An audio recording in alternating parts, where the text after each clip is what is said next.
right, hello everyone. Welcome to the Mgfa Northwest Regional Conference. We first want to welcome everyone this morning.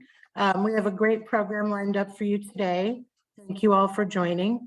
Many thanks to our speakers today and our wonderful volunteers who helped organize and moderate the regional conference.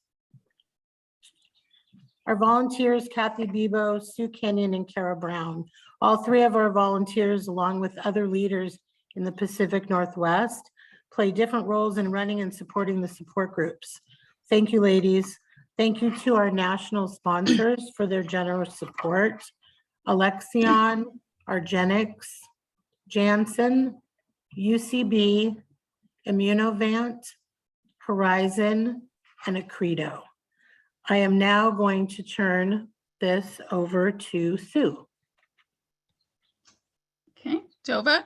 Yes. Good morning, everyone. I want to do a little housekeeping first. I would ask that everyone put themselves on mute throughout our presentations to avoid any background noise or distractions.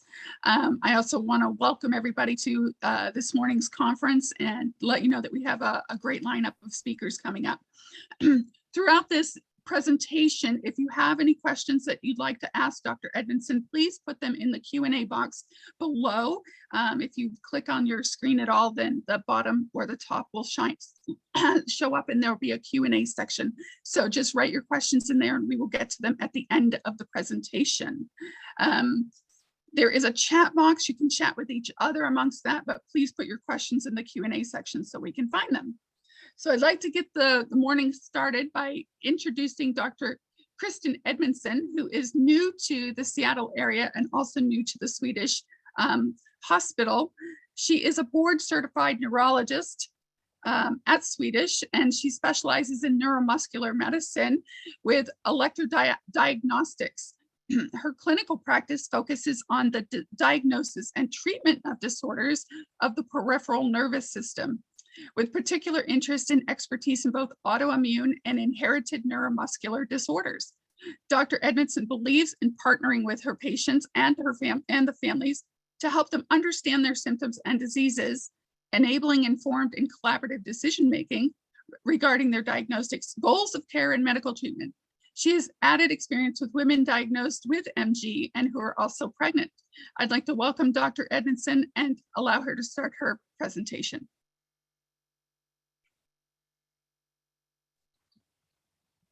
And she's on mute. Here. Sorry about that. I followed the instructions too closely. So my name is Dr. Edmondson. It's a pleasure to meet all of you. I'm going to share my slides with you here, and then we can get started.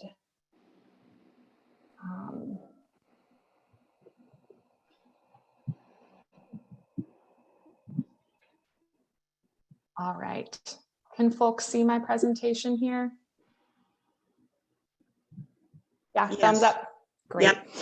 So I will be speaking today on an overview of myasthenia gravis types and treatments. And myasthenia it's obviously a complex and diverse disease.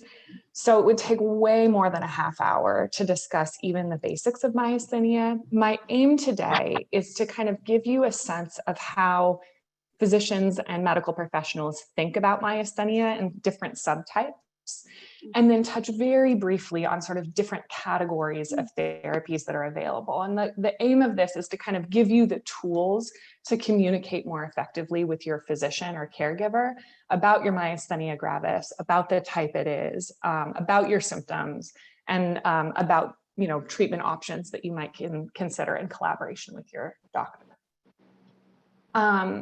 In terms of an outline, I'm first going to talk a little bit about what myasthenia gravis is. I'm assuming that a lot of you know about that already, having myasthenia gravis or loved ones who have myasthenia gravis. Then we'll talk about myasthenia gravis subtypes. I'll review different categories of treatments for myasthenia, and then we'll have an opportunity for questions.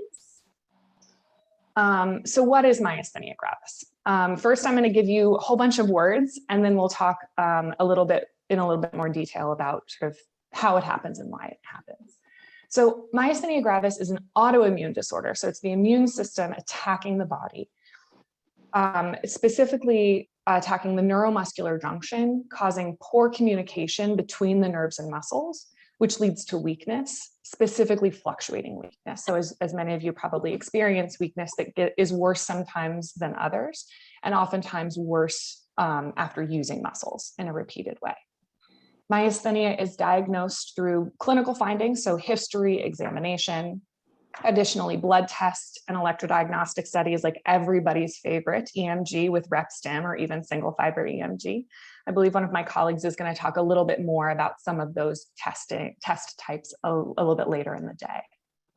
And myasthenia is treated with a wide variety of therapies, many of which specifically target the immune system, since myasthenia is generated from abnormal immune response. So, what does this mean in terms of looking at the overall nervous structure? So on the left here, I have a rather stylized picture of the nervous system, but the aim of this is to show that, strength and movement comes from the brain. So signals are generated in the brain when we sort of decide what kind of movements we want to make. Those signals are then carried through the spinal cord, through the peripheral nerves, and out into the periphery, where the nerves meet muscles, which then generate force. Over here on the right, and I'll zoom in on this a little bit, is a cartoon of the junction or the meeting point between the nerves and the muscles. So at the top here is the end of a nerve, and at the bottom here is a muscle. Signals come from this nerve ending and are communicated to the muscle, telling it to contract and generate force through this neuromuscular junction, which is a really sort of complex structure. And basically the way that happens is this chemical acetylcholine, which lives in the nerve most of the time. When a signal reaches the end of the nerve, this chemical acetylcholine, or ACH, is released into the neuromuscular junction, where it binds to these receptors, acetylcholine receptors. And when that chemical binds to the receptor, it tells the muscle to contract. There are a whole bunch of other proteins that are associated with the acetylcholine receptor that can sort of modify how well it works, if it works at all. And I point these out because they become pertinent a little later on in the talk when we talk about subtypes of myasthenia gravis. So essentially what happens in myasthenia gravis is the body creates antibodies or sort of immune proteins that attack different parts of the neuromuscular junction and make it harder for acetylcholine, this chemical, to bind to its receptor, making it harder for the muscle to get the signal to contract, leading to weakness. As many of you know, there are a lot of things that can make myasthenia symptoms worse. So repeated use of muscles is the classic one, sort of fatigable weakness, where the more you use a muscle, the weaker it gets.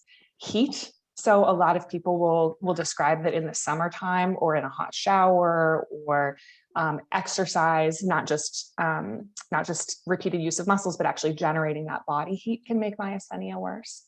Certain drugs, and it's always a good idea to talk to your doctor about drugs before starting them, even if they're for a different disease, since certain types of antibiotics, certain heart medications, and many other types of drugs can make myasthenia worse. Illnesses. So if you have a cold, if you have a UTI, if you have a skin infection, being sick for other reasons can make myasthenia symptoms worse. Other traumas to the body, like surgeries, pregnancy, and this is a really big one, especially for young women, changes in hormones, so pregnancy and hormonal cycles. And when myasthenia symptoms get really, really bad, we call it a myasthenic crisis. So people can have sort of myasthenia exacerbations where their symptoms are worse, but if the symptoms get bad enough that breathing muscles are being impaired and in a way that's sort of threatening one's ability to breathe on its own, we call it a myasthenic crisis. So that's just sort of a quick myasthenia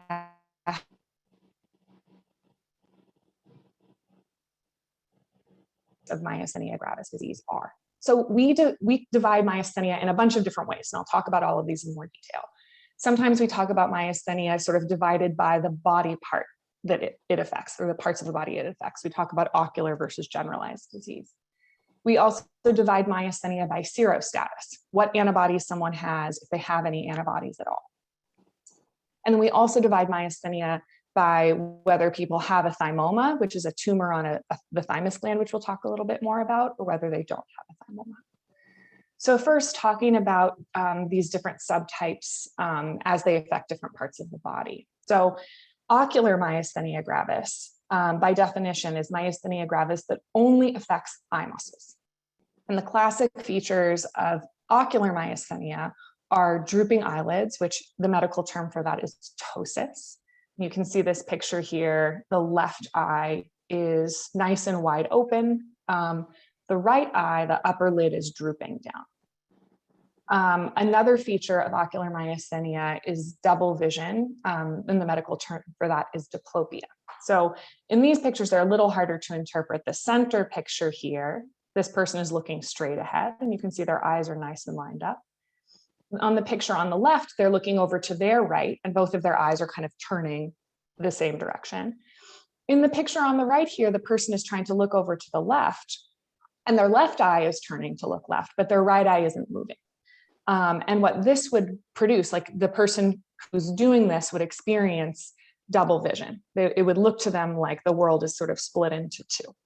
And very specifically, this would cause what we call binocular double vision, which means when you cover one eye, the double vision goes away. And when you look with two eyes, binocular, the double vision is there. That's distinguished from monocular double vision, which is if you cover one eye, you still see double out of just one eye. Myasthenia does not cause monocular double vision. It only causes binocular double vision. So it's double vision that's there when both eyes are open, that goes away when one or the other eye is closed. So then to speak a little bit more about generalized myasthenia. Generalized myasthenia can affect eye muscles still, but it also affects other parts of the body. So to have generalized myasthenia gravis, someone either needs to have or have had in the past symptoms affecting muscles outside of the eye muscles. There we go. So what muscles can be affected? And the answer is a lot of different types. So arm and leg weakness, so limb muscles. And this person over here on the right is sort of a cartoon of muscles that are frequently affected. Really, typically, it's proximal muscles, so big muscles close into the body.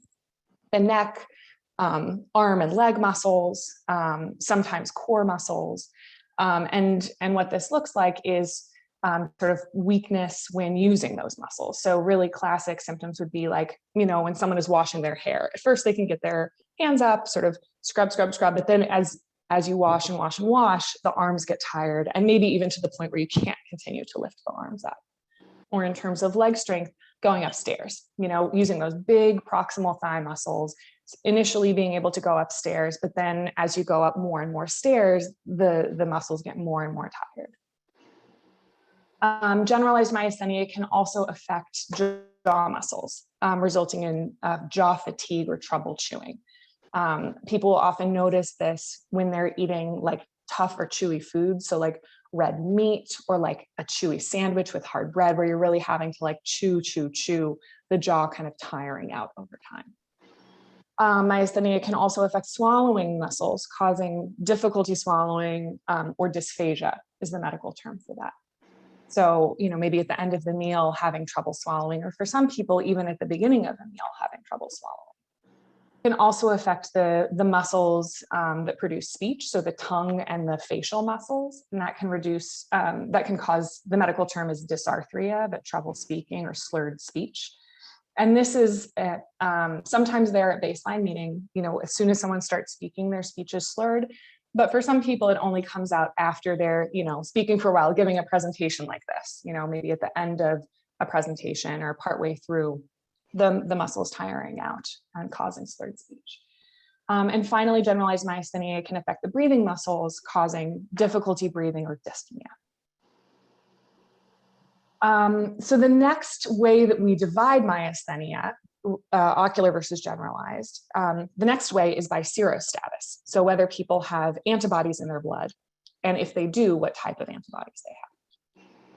So the first type of antibody that I'm going to discuss are the acetylcholine receptor antibodies. And these are by far the most common. Sorry, too quickly. So acetylcholine receptor antibodies target the acetylcholine receptor. So here's that neuromuscular junction that I showed you at the beginning of the talk. Here's the acetylcholine that lives in the nerve, gets released onto the neuromuscular junction when the nerve fires, and then binds to the acetylcholine receptor. So acetylcholine receptor antibodies specifically target this receptor. Basically, they latch onto it, they block it so that acetylcholine can't bind, and then they also cause a lot of inflammation in a way that actually reduces the number of acetylcholine receptors that exist on the muscle.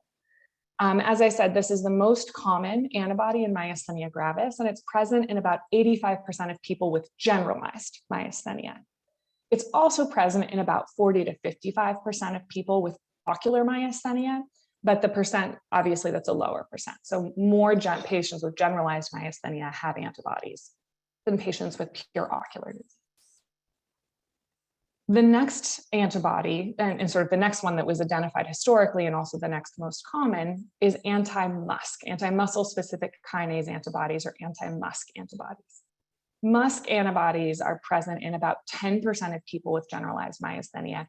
Doesn't really cause pure ocular myasthenia. So people who only have eye symptoms and have only had eye symptoms for several years probably aren't going to have Musk antibodies. There are a few case reports in the literature, a few people here and there who might have Musk antibodies without any generalized symptoms, but it's very, very rare. Oftentimes, people with Musk antibodies have myasthenia that's more severe and harder to treat than people with acetylcholine receptor antibodies. And because of this, Musk is often treated a little differently. So the kinds of medications that I would put someone on who has anti-Musk myasthenia are oftentimes a bit different, especially after the first medication or two. I'm going to be considering a different set of medications in someone who has Musk antibodies than in someone who has acetylcholine receptor antibodies. The last antibody is the anti-lipoprotein receptor related protein 4, or LRP4, which is easier to say. And this is a very, very rare type of antibody. It's only present in about 1% of people with generalized myasthenia, or about 10% of people who don't have acetylcholine receptor or Musk antibodies. So this one's really rare, really unusual. People who have LRP4 antibodies are treated much like those who have acetylcholine receptor antibodies, to the point that honestly, I don't always check this. So if someone has myasthenia gravis, and it's really clear that they have myasthenia based on their diagnostic testing and their symptoms, and they don't have acetylcholine receptor antibodies or Musk antibodies, whether they have LRP4 antibodies or not really isn't going to change the way I think about or treat their disease. So I don't actually always send this test. Then the last type, the people left over after, we've checked acetylcholine receptor antibodies, Musk antibodies, maybe LRP4 antibodies, are the seronegative patients, meaning they have myasthenia gravis, but they don't have any identifiable antibodies in their blood. That doesn't mean antibodies aren't there, right? There may be antibodies that we haven't discovered yet that cause myasthenia. It may also be that these people have really low levels of acetylcholine receptor antibodies that are affecting them, but just kind of fall below the threshold of what counts as positive. There are certain sort of research assays that can be done that are a little bit different than the commercial assays that aren't readily available, but can sometimes be done in a research setting that will show low titers of acetylcholine receptor antibodies in people with seronegative myasthenia. So this account, having no antibodies or seronegative myasthenia, accounts for about 5% of generalized myasthenia, but a whole lot more of people with ocular myasthenia, actually up to half of people with ocular myasthenia don't have antibodies.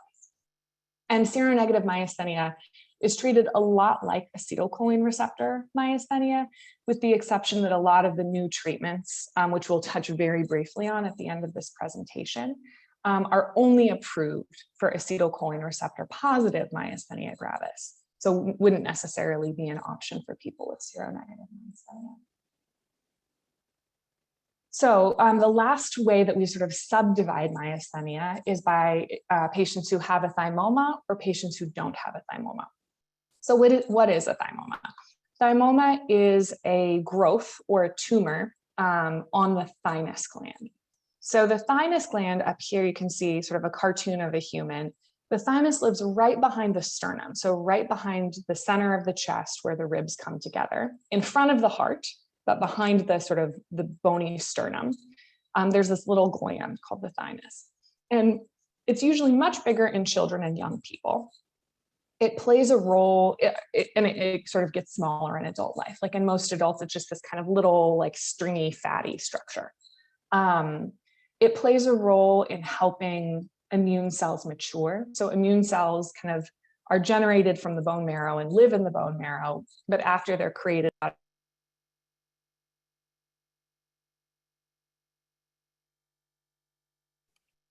You went on mute, Dr. Edmondson.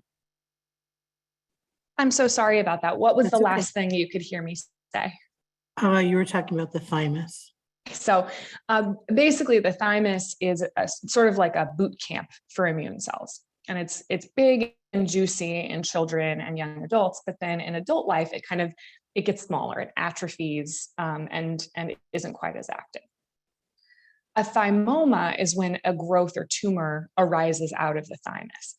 And this is a CT scan. This is someone's rib cage with their lungs. Their heart and great vessels are right here. This is where the thymus usually lives, but you usually wouldn't see it very well on a CT scan. And here there's this big round structure that's a thymoma, that's a growth coming off of the thymus.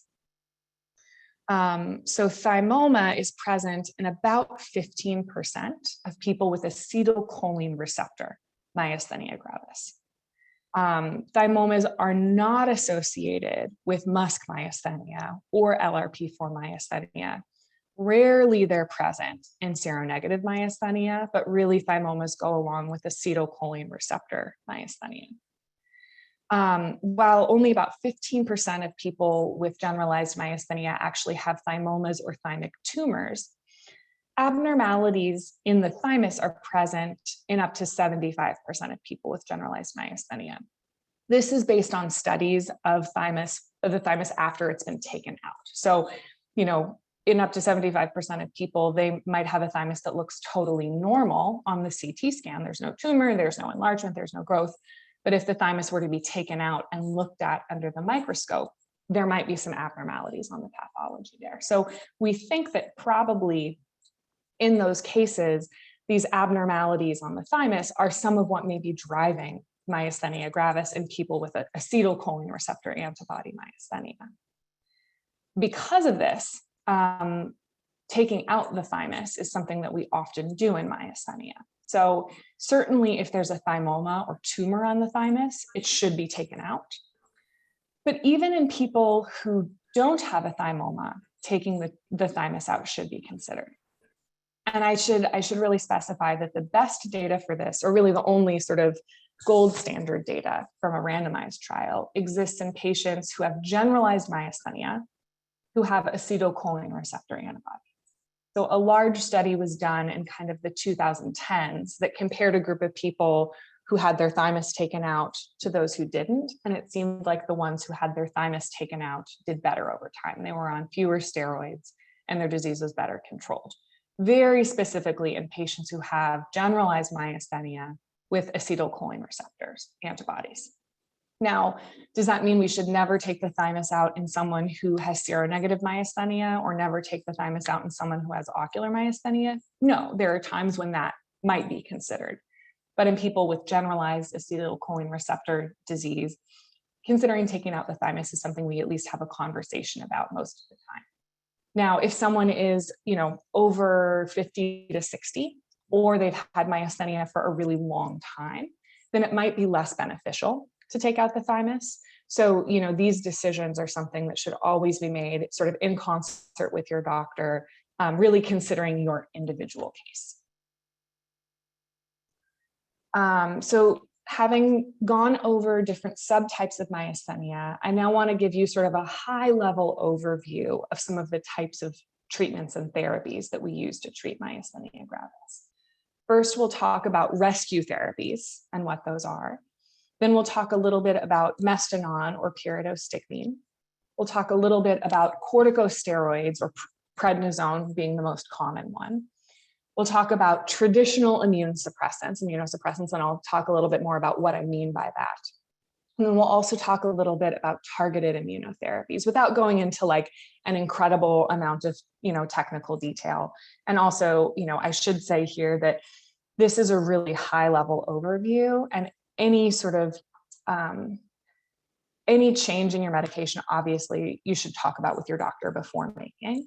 And that there are a lot of different considerations that we take into account when deciding on therapy for any given patient, including sort of a collaborative discussion about what therapy is going to be best for them. And even though, as you hear about these things, one of them may sound really good or one of them may sound really bad, that doesn't mean that if you're on that drug, that's either really good or really bad. These decisions are so personal. Like, people always try to make algorithms for the treatment of myasthenia gravis. And that can be a little bit helpful sometimes, but the reality is every person is really different. And so the treatment that is best for any given person is really different. So first, I want to talk a little bit about rescue therapies. And what do I mean by that? So we use rescue therapies in patients who have either myasthenic crisis or flares of myasthenia. These are treatments that kick in pretty quickly, that you would give quickly and kick in quickly for someone who is having really bad symptoms from their myasthenia. The treatments that I'm going to talk about, they act rapidly, usually within a week or sometimes 2 if they're going to work. The first one is Ivig, or intravenous immunoglobulin, and many of you have probably heard of this. So Ivig is basically a byproduct of blood donation. So when people go in and they donate blood, you get this sort of bag of blood, and that's called whole blood. That blood is then broken down into a whole bunch of different components that are kind of purified and used for different purposes. So from the whole blood, you might get red blood cells, which are transfused or given to people who have like anemia or who are bleeding. You'll get platelets, which are little cell-like structures that will stick together and help the blood clot better. They'll take out certain proteins like clotting factors for people who are, in the ICU or hemorrhaging for a variety of reasons. And they'll also take out antibodies. So you can actually take donated blood and then kind of filter it such that you get just the antibodies that are in the blood. And that's what Ivig is. It's antibodies that have been purified and sort of lumped together in a big batch. So any single dose of Ivig has antibodies from hundreds or thousands of blood donors. And Ivig is used to treat a lot of different immune diseases, not just myasthenia gravis, but a lot of different autoimmune diseases of the nervous system, or autoimmune diseases that don't affect the nervous system.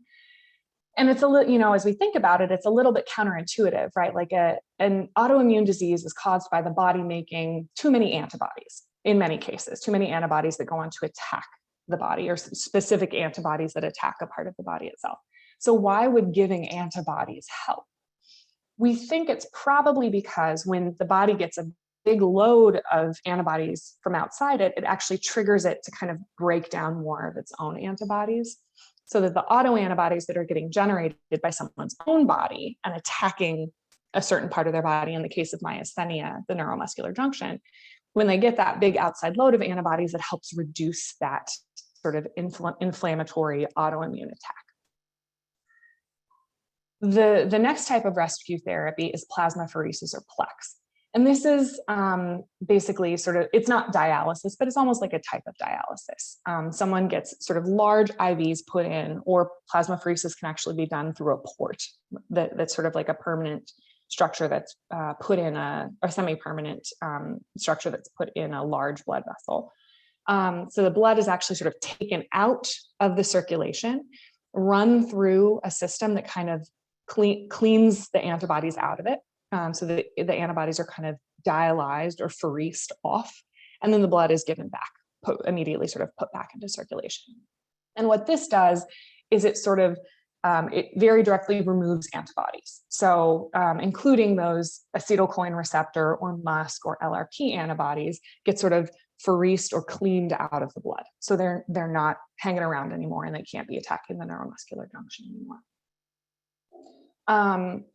IVIG and plasmapheresis are both sometimes used to treat chronic disease. So while we most commonly would use IVIG or plasmapheresis in someone who's having a myasthenic crisis, like their myasthenia has gotten so bad that they need to be in the hospital for it to be treated, or maybe they're still at home, but their symptoms are really, really getting worse in sort of a rapid way over a couple of days or couple of weeks. And we feel like, we really need to give them something that's going to work well and work quickly to bring their disease back down to a lower level. But then there are also people who probably they've tried a bunch of other treatments that maybe haven't worked for them. So they actually end up getting plasmapheresis or IVIG on a regular basis. And that might be getting IVIG for a day or two every 4 weeks, sometimes every 2 weeks, in some cases, maybe every 1 week as well.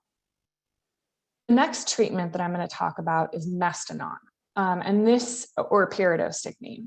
And Mestinon is pretty much the only medication that I'm going to talk about that doesn't actually affect the immune system.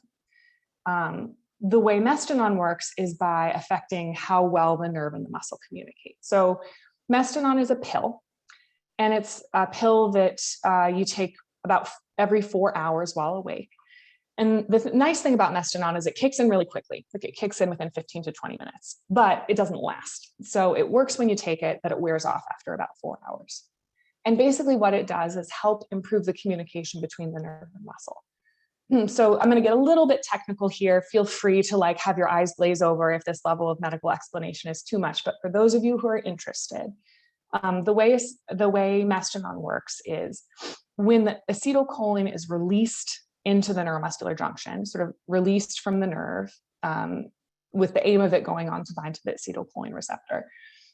It doesn't just stay here. Like there's a whole bunch of acetylcholine that gets released, but doesn't necessarily bind to the acetylcholine receptor. That leftover acetylcholine gets broken down by acetylcholinesterase. It's this little enzyme that hangs out in the synaptic cleft here and kind of chews up and breaks down leftover acetylcholine. Mestinon blocks the activity of acetylcholinesterase. So it gets rid of this little scavenger that breaks down acetylcholine. And what that ends up meaning is that there's a whole bunch more acetylcholine that's kind of left floating around in the neuromuscular junction. So, the one of the problems in myasthenia is that there's not that the acetylcholine receptors, the sort of the muscle membrane isn't responding well enough to the acetylcholine. If you have more acetylcholine sitting there, then it's probably going to get a better response from the muscle.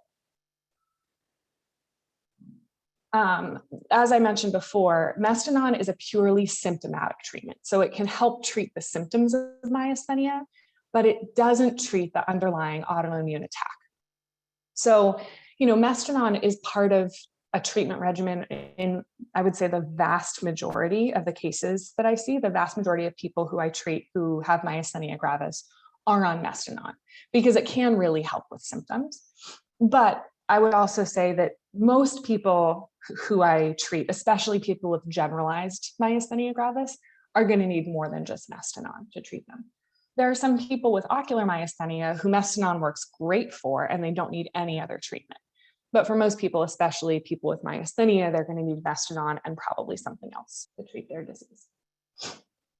So what is that something else? Well, one of the things that we use frequently in myasthenia is prednisone or other types of corticosteroids, which are colloquially or sort of non-medically oftentimes just called steroids. Prednisone is a pill that's taken either every day or every other day. There are other forms of corticosteroids like methylprednisolone or solumedrol, which are given as IV forms.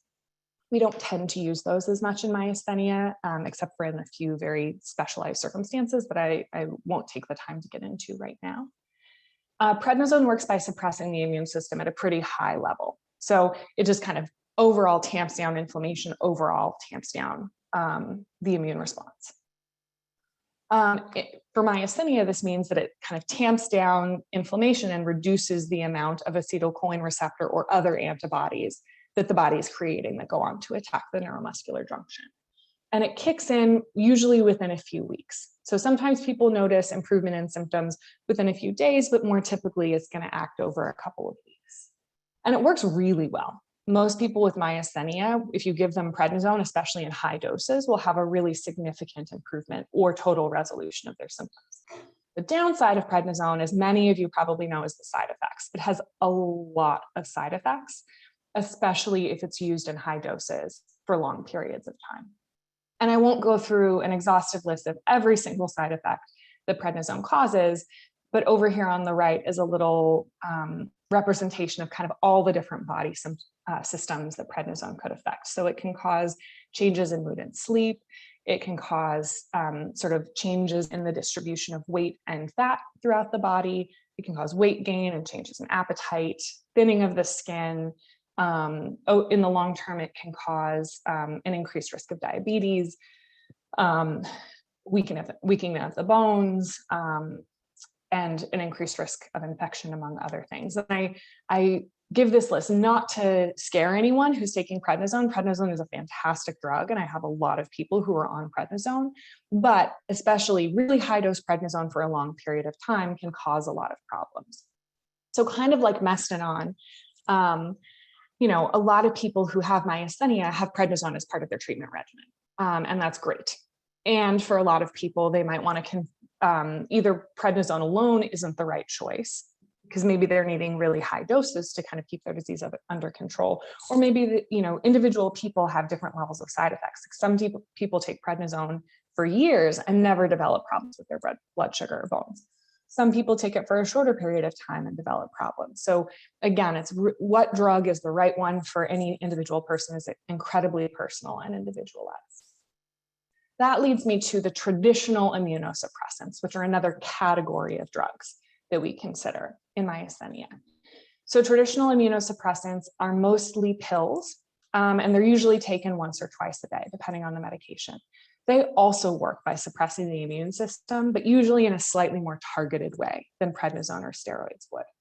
These typically take months to have an effect. So some of the ones that you may have heard of or may be on include azathioprine or Imuran, mycophenolate mofetil, which is also called Cellcept, less commonly methotrexate or tacrolimus. But in the case of azathioprine, usually it's going to take 6 to 9 to 12 or even 12 months or even longer for azathioprine to have its full effect. Cellcept or mycophenolate might act a little bit faster. Maybe you see some benefit within 3 months or 6 months, but they take a long time to work. They have a variety of side effects, mostly related to sort of suppressing the immune system, but some related to other body systems as well, and specific side effects depend on the individual drug. So then that takes me to the targeted immunotherapies. And what do I mean by that? I mean, these are drugs that affect the immune system, but in a more targeted way. So rather than just sort of suppressing the whole immune system like prednisone does, these target very specific parts of the immune system that we've learned over time through a lot of research have an effect on generating myasthenia gravis. These are mostly infusion therapies, and they're given at various frequencies depending on the drug. Some are, every 2-week infusions. Some of them are every 6 months or even less. Mostly they're sort of engineered antibodies that are directed at specific targets. So these are kind of the MABs. So any drug that ends with a MAB or a MOD, these tend to be sort of engineered antibodies that are created and designed to attack a very specific target within the immune system. The time to effect varies. So some of these act, within a week or two. Some of them take months to act, and that really varies by drug. And these targeted immunotherapies have variable side effects as well, mostly related to risks of different infections, but it also varies a lot by drug. So some targeted immunotherapies that you might have heard of or be on include rituximab. We especially consider rituximab for people who have myasthenia gravis. I would say most of the people who I have who have had MuSK disease, myasthenia gravis with MuSK antibodies, rituximab is something that I tend to consider pretty early, since they seem to respond really well in many cases to rituximab. There's also eculizumab or Soliris, which is only for acetylcholine receptor, generalized myasthenia gravis. And the sort of newest one is efgartigimod efgartigimod or Vyvgart, which is also only for generalized, not ocular, but generalized acetylcholine receptor myasthenia. And there are a whole bunch of other things in the pipeline. So there are a lot of other drugs that are being studied. I wouldn't be surprised if, in the next year, 2, 5, certainly, we're going to see a lot of other new drugs come on the market for myasthenia. So some other considerations, when picking between these medications for an individual patient, what drugs we decide together are the right ones for them are going to depend on a lot of things. So other diseases, does someone have diabetes? Do they have high blood pressure? Do they have cancer, right? Do they have liver disease? Do their kidneys work? So there can be a lot of other things going on, and it's really important to understand someone's full medical history when making decisions about treatments like this. Childbearing and lactation. So if someone, someone is wanting to get either is pregnant or breastfeeding, or is wanting to get pregnant in the next couple of months or year or 5 years, that's an important consideration as well. I'll just pause here for a minute and say that women who have myasthenia, the vast majority can have safe pregnancies with healthy infants. And sort of the general thinking in the field is that the diagnosis of myasthenia should not affect a woman's decisions around childbearing. Like if someone wants to have kids, she can have kids, and we can work with her and make sure that that's safe for her and safe for her infant. Sometimes it does mean, doing some pre-planning and strategizing beforehand. But even if someone, discovers that they have myasthenia when they are pregnant, which happens not infrequently, then we are able the vast majority of the time to make sure that that's a safe experience, both for the mom and for the baby. Other considerations include cost, especially some of these new drugs are really, really expensive. So, monthly cost and insurance coverage are a pretty significant consideration. And then another is proximity to medical facilities. So, some of these drugs, which are infusion therapies, some of them can be given at home with a home nurse. Some of them can't. Sometimes insurance won't cover home nursing, right? So considering like where a drug can be given and how it's given is also important to consider. If someone lives on Bainbridge Island or up in the San Juans or sort of in Eastern Washington or up in Alaska, and maybe it's harder to get to a medical facility, then that's going to be part of the conversation in terms of deciding what is the right treatment regimen, what is the right drug for you, what works for your life. So that's the end of my presentation. I think I've managed to stay within time in spite of going through a lot of information there. Thank you so much for your time and attention, and I would be really happy to answer any questions that anyone has at this point. Thank you, Dr. Edmondson. You did a great effort on staying on point, just exactly on time. So we do have several questions, and I do want to tell everyone that if we don't get to your questions, then we will forward them on to Dr. Edmondson, and hopefully she can answer those for us via email, and we'll get them back out to you. The first question that came in said that is for an individual who says that their right hand and their left leg tremors when they get weak. And they also have a friend who has MG who has these same symptoms when they get weak, also the right hand and the left leg. Are there any studies that have been done with the causes of this? Mine were diagnosed as essential tremors, but I questioned why always the right hand and the left leg in MG. Yeah, so that is a great question. And I will say, I don't know the answer right off the top of my head, but let me tell you a little bit about what I do know about myasthenia and tremor and essential tremor. So for those of you who don't, I'm assuming sort of everyone knows what myasthenia gravis is now, especially after this talk. For those of you who don't know what essential tremor is, essential tremor, it's a tremor that's an action or position tremor. So meaning when someone's resting, they don't have a tremor. When they hold their hands like in a position or their body in a specific position, that's when the tremor tends to come out, or when they're doing things like writing, stirring, like trying to use the hand. So essential tremor is an action or position tremor that's usually worse on one side of the body than the other. It's brought out by activity. It tends to run in families. So oftentimes like people will say, oh, my mom or my grandfather had it, or my brother and sister also have it. It tends to get worse later in life. So people might not have it when they're a teenager or young adult, and then it kind of tends to emerge later in life. And there are a lot of different medications that we can use to treat it. I can't prescribe this as a doctor, but alcohol often reduces essential tremor. Things like stress or anxiety or caffeine also really increase essential tremor. So that's what the person asking this question is talking about when they say essential tremor. So tremor is a pretty, it's tremor, there are a lot of different causes of it, right? And tremor can happen in a lot of different diseases that cause weakness, not just myasthenia. So CIDP, which is a certain type of immune neuropathy, or myopathies, which are disorders that actually affect the muscle itself. We notice that in a lot of diseases that cause weakness, people will notice tremors when they get weak, right? And some of that may be because they have a subtle underlying tremor, whether that's an essential tremor or another type of tremor. And when they get weak, basically their nervous system is having to try a lot harder to generate force, and that results in the tremor coming out at that time. So I don't think that there has been any research done specifically into right-sided tremors in myasthenia, but there may well have been some research done into the frequency of tremor in myasthenia. And if that's been done, I'm not intimately aware of it. I could sort of do a PubMed search to look into it. But what I will say is that anecdotally, many of my patients who either have myasthenia or other diseases that cause weakness will notice that they have tremor during times that they're weak. So that's just to say that, you know, I've certainly heard of that in other people and sort of validate your experience with having happened. Thank you.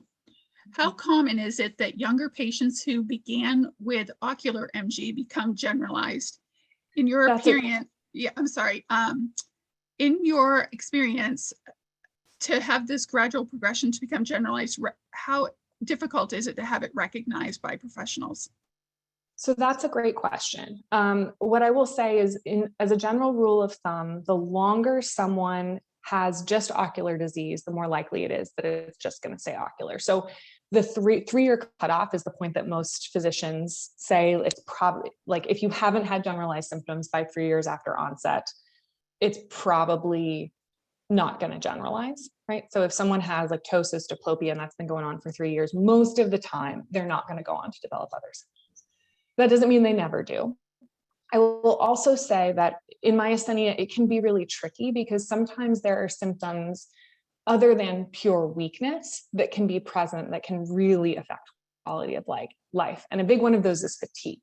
So people who have myasthenia gravis oftentimes have a lot of fatigue, even separate from muscle weakness, that we can sort of reproduce or generate by examining, by physical exam, or by having someone do things like, I'll oftentimes have people sit down and stand up from a low stool a whole bunch of times to try and tire out their muscles and see if I can bring on the weakness. So even separate from muscle weakness that I can demonstrate on physical exam, people who have myasthenia gravis often have a lot of fatigue, and that it can be sometimes hard to disentangle what is fatigue and what is weakness, right? So people who have ocular myasthenia gravis can definitely have a lot of fatigue, even if they don't necessarily have frank muscle weakness that would qualify them as having generalized myasthenia gravis. I don't know if that answers the entirety of the question. Hopefully I'm getting the main highlights there. I guess have I seen that happen if someone was diagnosed with ocular myasthenia and they go on to develop generalized myasthenia? Certainly I've seen that. If someone was diagnosed with ocular myasthenia as a child, could they go and develop generalized myasthenia as an adult? I would think that's certainly possible. I would also think that that's pretty rare, but that doesn't mean that it doesn't happen, right? Great, thank you. Can a person with generalized MG have MuSK or ACH at the same time? There have been case reports of that. So there are a few case reports in the literature. It's so vanishingly rare. Clinical practice in terms of how people check antibodies, do you check acetylcholine receptor antibodies first and then wait till they come back and then check the MuSK if they're negative? Do you just check them all at once? That really varies. I would say most of the time I just kind of send them all at once because they can take a while to come back, and I don't want to have to like delay diagnosis by waiting for the acetylcholine receptor antibodies and then sending another round of MuSK antibodies. I personally have never seen someone with acetylcholine receptor and MuSK antibodies, but it has been reported in the literature in like super, super rare cases, like 1 to 3 ever. And there, you know, it's possible that there are more case series. I think the last time I actually went and looked at this was 6 to 9 months ago, but it happens. It's super, super rare. Great. Is plasmapheresis ever used for seronegative patients? Yes, it sometimes is.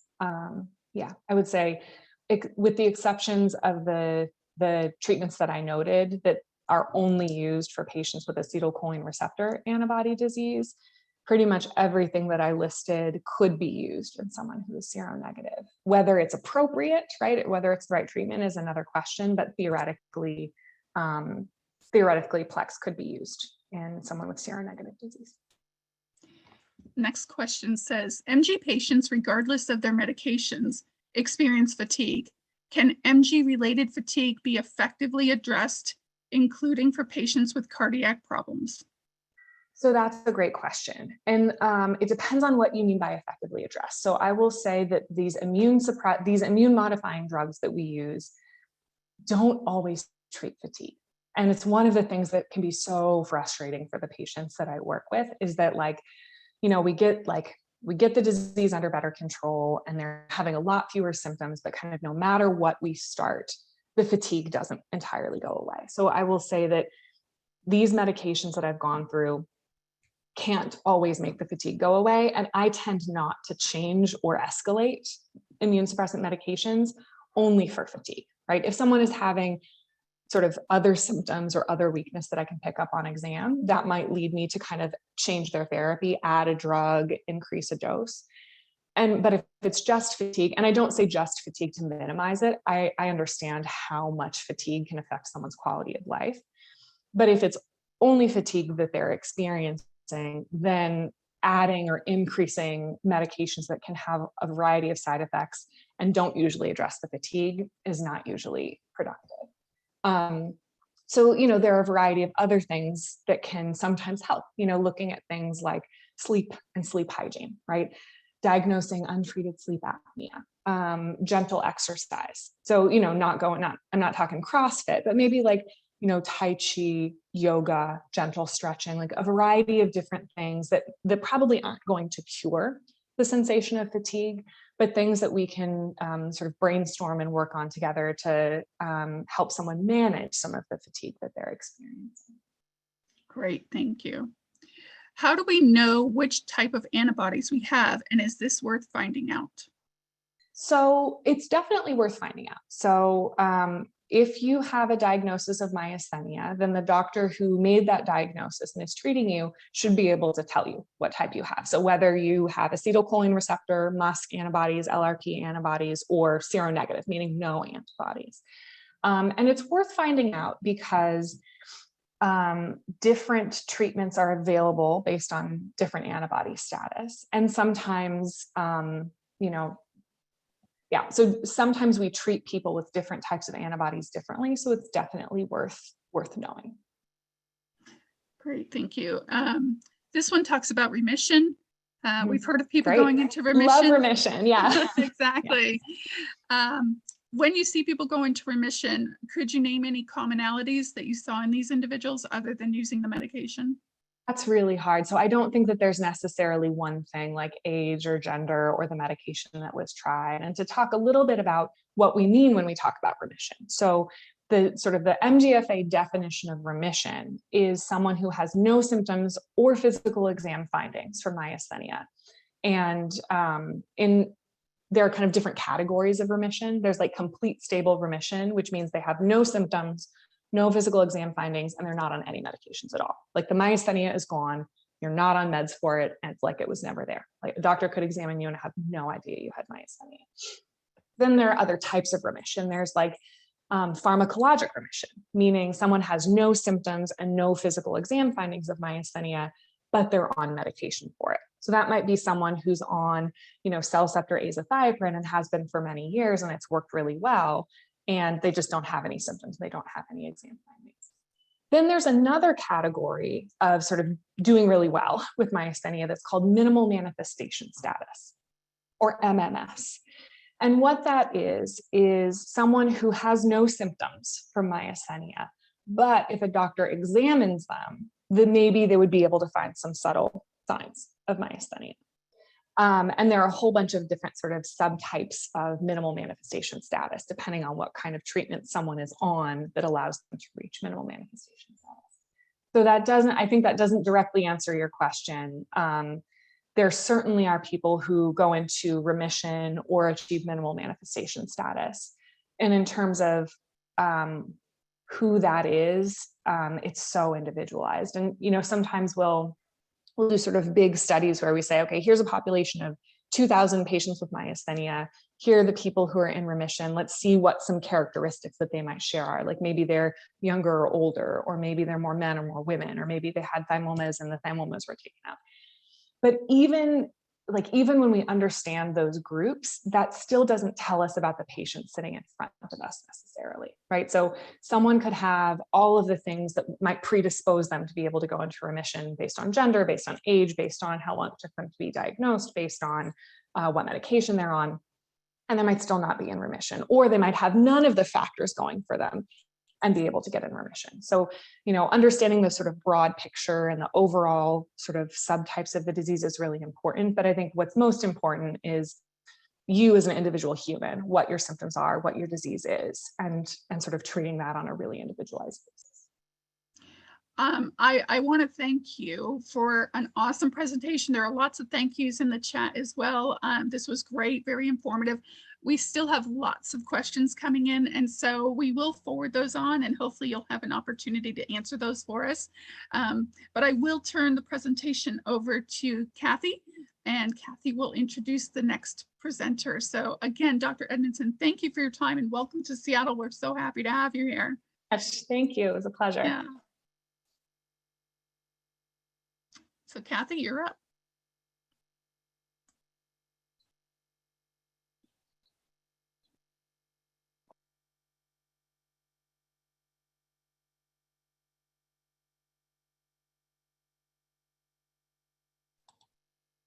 Okay, sorry about that.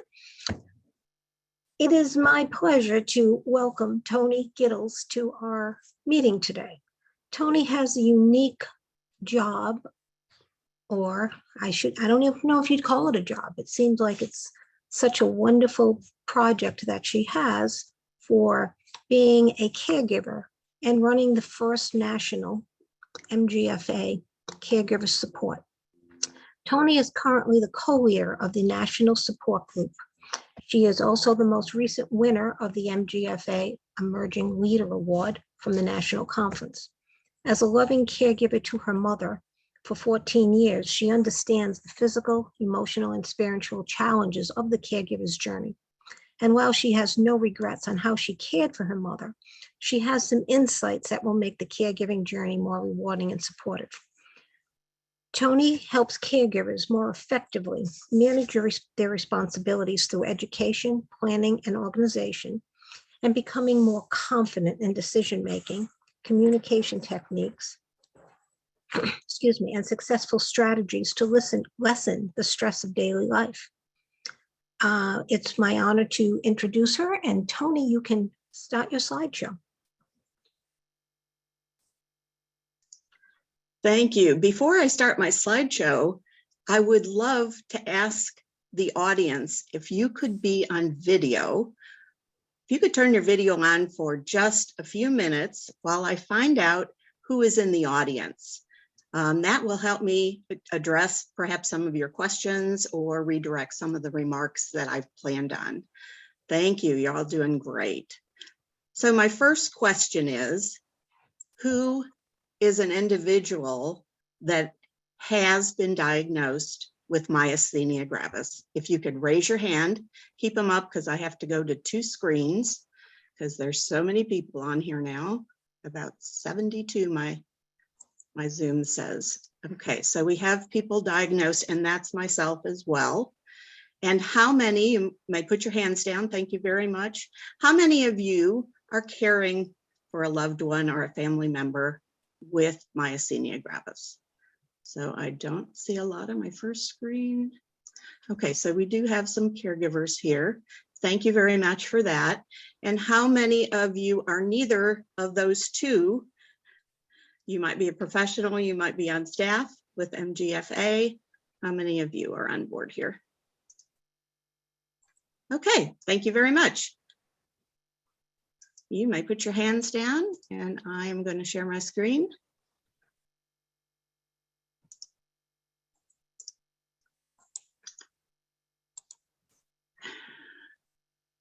And this is about the Myasthenia Gravis Caregiver Support Group. A little bit about me. I am a daughter. I am an only child, which makes being a caregiver challenging, and also being cared for challenging. I did care for my mother for 14 years. For 11 of those years, she was in an assisted living facility. However, I still felt like a 24/7 caregiver because a lot was going on, especially at her age. And she did die 3 months before her 100th birthday. So I got to see all the possible things that can happen to you as you get older, mostly unexpected. She did not have myasthenia gravis, but she had a number of different medical issues that put her in the emergency room as well as the hospital quite a number of times. Currently, I have a life partner. We do not live together, but I am his caregiver as his health needs require, and he does the same for me. I went through a program to be certified as a caregiver consultant, an educator, and a support group facilitator. My background is as a former instructor at Baylor College of Medicine, and it was in the ear, nose, and throat department. I was an audiologist. I worked with the hearing impaired. I'm an international best-selling author and speaker, and some of the things I do for fun are ballroom dancing, gardening, jigsaw puzzles, and I always have a dog at my side. I have Ocular Mg. I've had it for 3 years. I still have some symptoms. I'm on medication. And also, I wanted to just let you know I was hospitalized with COVID and severe pneumonia the first 2 weeks of January.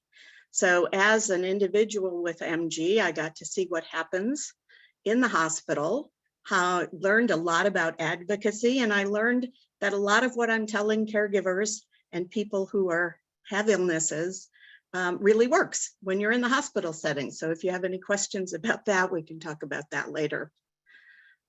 This is my mom, and one of the reasons for the pictures is, by the way, on the right-hand side, this is her at age 95 at one of her birthday parties. There is Amy, I'm in the photo, as well as one of my friends who was a caregiver for her. One of the things that I talk to caregivers about is that no matter what the illness and how severe it is, caregiving is about creating memories. Relationships is about creating the memories that you can treasure today, as well as in the future. We look to have fun, as well as during the hard times, we do the best we can. So this is what caregivers report to me, and I've been working with caregivers for over 3 years now. A lot of them are caregivers taking care of loved ones with dementia, which is a severe progressive disease of the brain. There are high levels of stress, and people don't have enough energy. So perhaps raise your hand if you can relate to either of those. So this happens a lot, especially in a crisis. But the energy, depending on who you're caring for and the level of their disease, it really can be a full-time job, or it can be very easy. Right now, my care partner doesn't have much to do except go to the appointments with me because I'm very functional in all my activities of daily living. But what do we do in a, why do we need a caregiver support group? Let's talk about that. We're really drained. We're going to talk about this energy level a lot, but we're drained more than just physically. We're drained emotionally, intellectually, and spiritually as well. or we can be, again, depending on the responsibilities and the time that we spend caregiving. We don't always think about these 4 different aspects, but this is present quite a bit. So what do I mean by this? Well, physically, we may be juggling a career. There might be children at home. And then we have a loved one that needs attention. I don't know about you, but when I was taking care of my mother, I had very long to-do lists, and it felt like I would never catch up. There was always something to be doing. As an only child, I really learned to do everything myself. So as a caregiver, I didn't ask for much help. I did it mostly all by myself. Even when my mother was in an assisted living facility, I was the responsible one. They did quite a bit in the assisted living, but I felt like I was on call 24/7. She did have a lot of emergencies, usually at 7 a.m. in the morning or 11 p.m. at night. Seriously, 7 a.m., 11 p.m. So I was always on edge quite a bit. We're all, even if we're not doing something, often we're worrying about it, or we're thinking about when is the next shoe going to drop. And it does take a physical toll on us. Emotionally, very often we can feel isolated or alone because we're so focused on spending time with that individual or helping them manage the disease. Also, if this is a progressive disease like muscular can be, we don't have the life we used to have once we get a diagnosis. We can be grieving the life we lost and feeling guilty for feeling that way.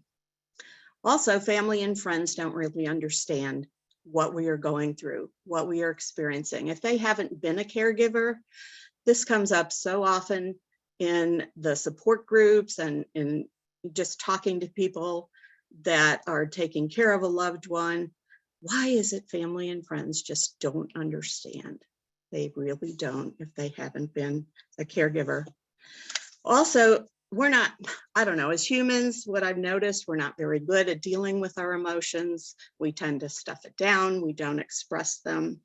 And the feelings can really take us off balance because they're feelings like guilt, anger, depression, could be fear, frustration, anxiety, all those negative ones. And it's very hard to get to the positive, to the happy, joyful sense of feeling about our life. Intellectually, what I found for a while, I was in remission for a while, and then all of a sudden I wasn't anymore. And all my intellectual pursuit was about understanding the disease, understanding clinical trials, understanding medications, learning, going to other support groups, learning from other people, going to doctor's appointments. And even my care partner was intensely on the internet researching. I joined Facebook support groups to learn more, but all of a sudden, the only intellectual stimulation you have is all about the disease or managing being a caregiver. So your world can become very narrow without other stimulation. Spiritually, as the disease progresses, perhaps we've lost hope. We might be in a situation where we're asking, why me and why now? And this is as a caregiver. This is not something I completely understand, but I've talked to a lot of people that really had strong religious beliefs, but they distanced themselves from their religion or their beliefs during a caregiving experience. So this is for if you are an individual who has the disease, if you are a caregiver, listen to this information from your perspective. The whole point of the presentation is for the caregivers in the group to understand the benefits of what coming to our caregiver support group can do for you. And as a individual with myasthenia gravis, if someone is caring for you, I would love for you to encourage that individual to visit our group, because, and I'll tell you why, coming up on the slides. If you are a caregiver and you're the least bit drained, come recharge your batteries and get an energy boost in a caring and supportive community. So what happens during a caregiver support group?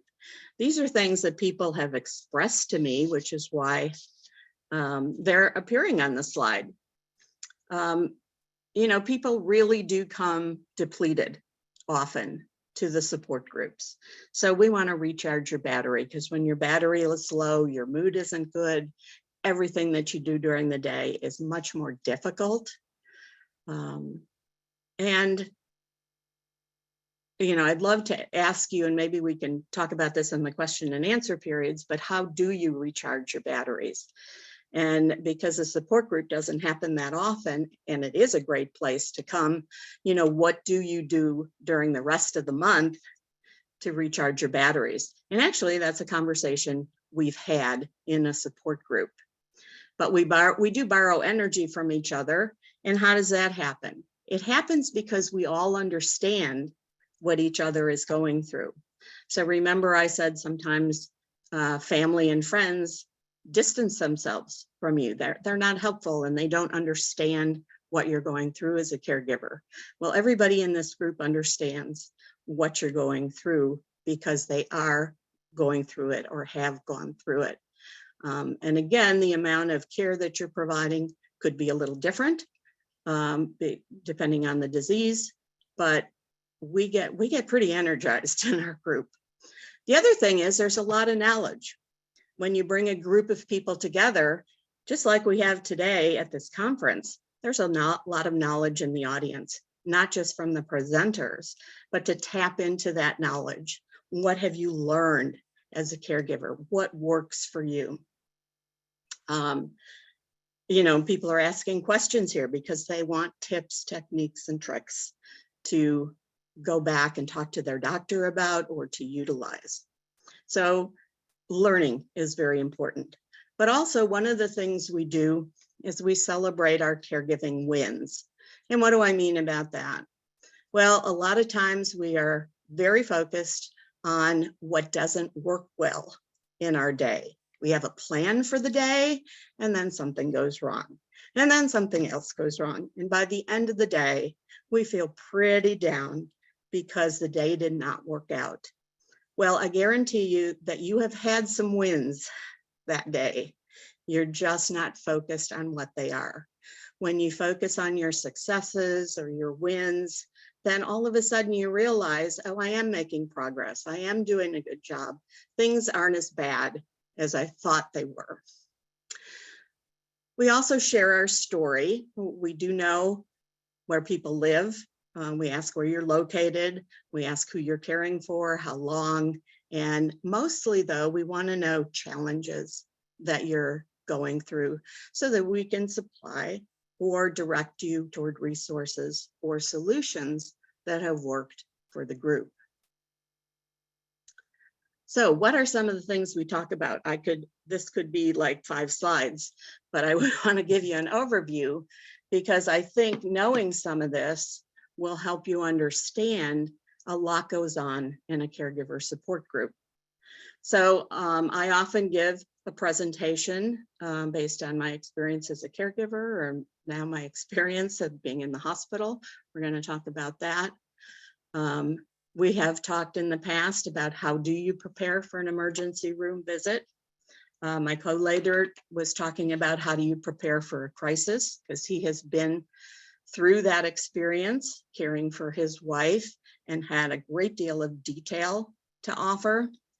I've also found in working with caregivers, some of the things that I know just from my healthcare background and taking care of my parents is that how important it is to really be prepared for a doctor's visit, an emergency room visit, a hospital visit, because this will increase your wins when you're working with the medical system. And that includes having a medication sheet available, allergies, the patient's history, doctor contact information, and so on. And I've actually, I think Lewis has also developed a template that we did send out to all the caregiver, all of the people on our mailing list that are caregivers. We sent them a template so that they could start to get organized if they're not currently organized with all this medical history. Around the holidays, we really talked about, a lot of people were down about the holidays, especially with COVID, and some people were not even going to celebrate the holidays. So we really looked at how can you recreate a tradition for your family during COVID and during difficult, perhaps caregiving times, so that you're creating treasured memories, so that you're communicating with family and friends.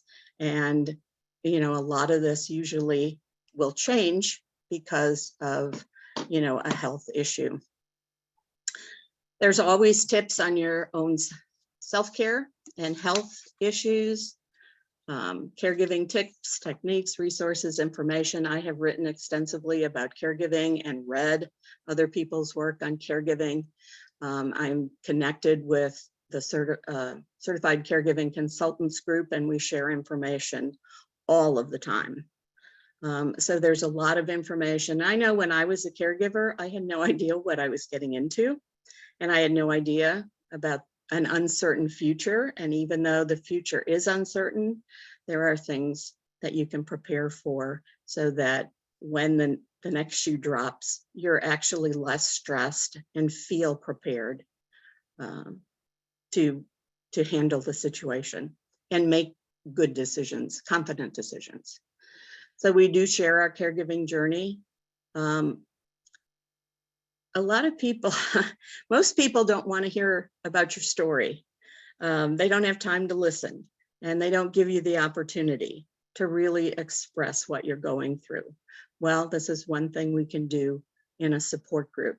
We want to hear your journey. We're on a journey too, but that can also relieve a lot of the stress of your caregiving experiences, to share it. A lot of people keep journals and talk, you know, in the journal, they write about their own experience, as well as keep a journal for the individual they're caring for, to document the really more from the medical point of view, what is going on with myasthenia gravis. Every doctor visit, I have journaled, or I have a notebook where I put notes on my condition, so I can always go back and know when, I know when all my treatments are. They've included IVIG in the past. I'm not currently on that. I know when I have double vision, when I don't, but it's all recorded. And a lot of people don't think to journal some of this information.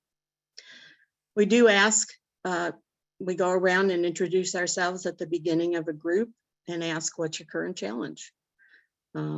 You may not be challenged at all. Things may be good, but we want to hear about that too, because that's a win when things are good. But it's the challenges and, you know, what do I do about this? How do I resolve this challenge, get through today? And that's where we can be helpful. A lot of the challenges involve communication and relationships. I would say those are the two biggest things, that you're not communicating well or effectively. It could be with healthcare professionals, it could be with your loved one, and therefore you're frustrated and you're stressed out. So there's plenty of techniques we can offer to resolve some of those issues. You've got to do the work, but we've got answers. So people have reported a lot of results from coming to our support groups.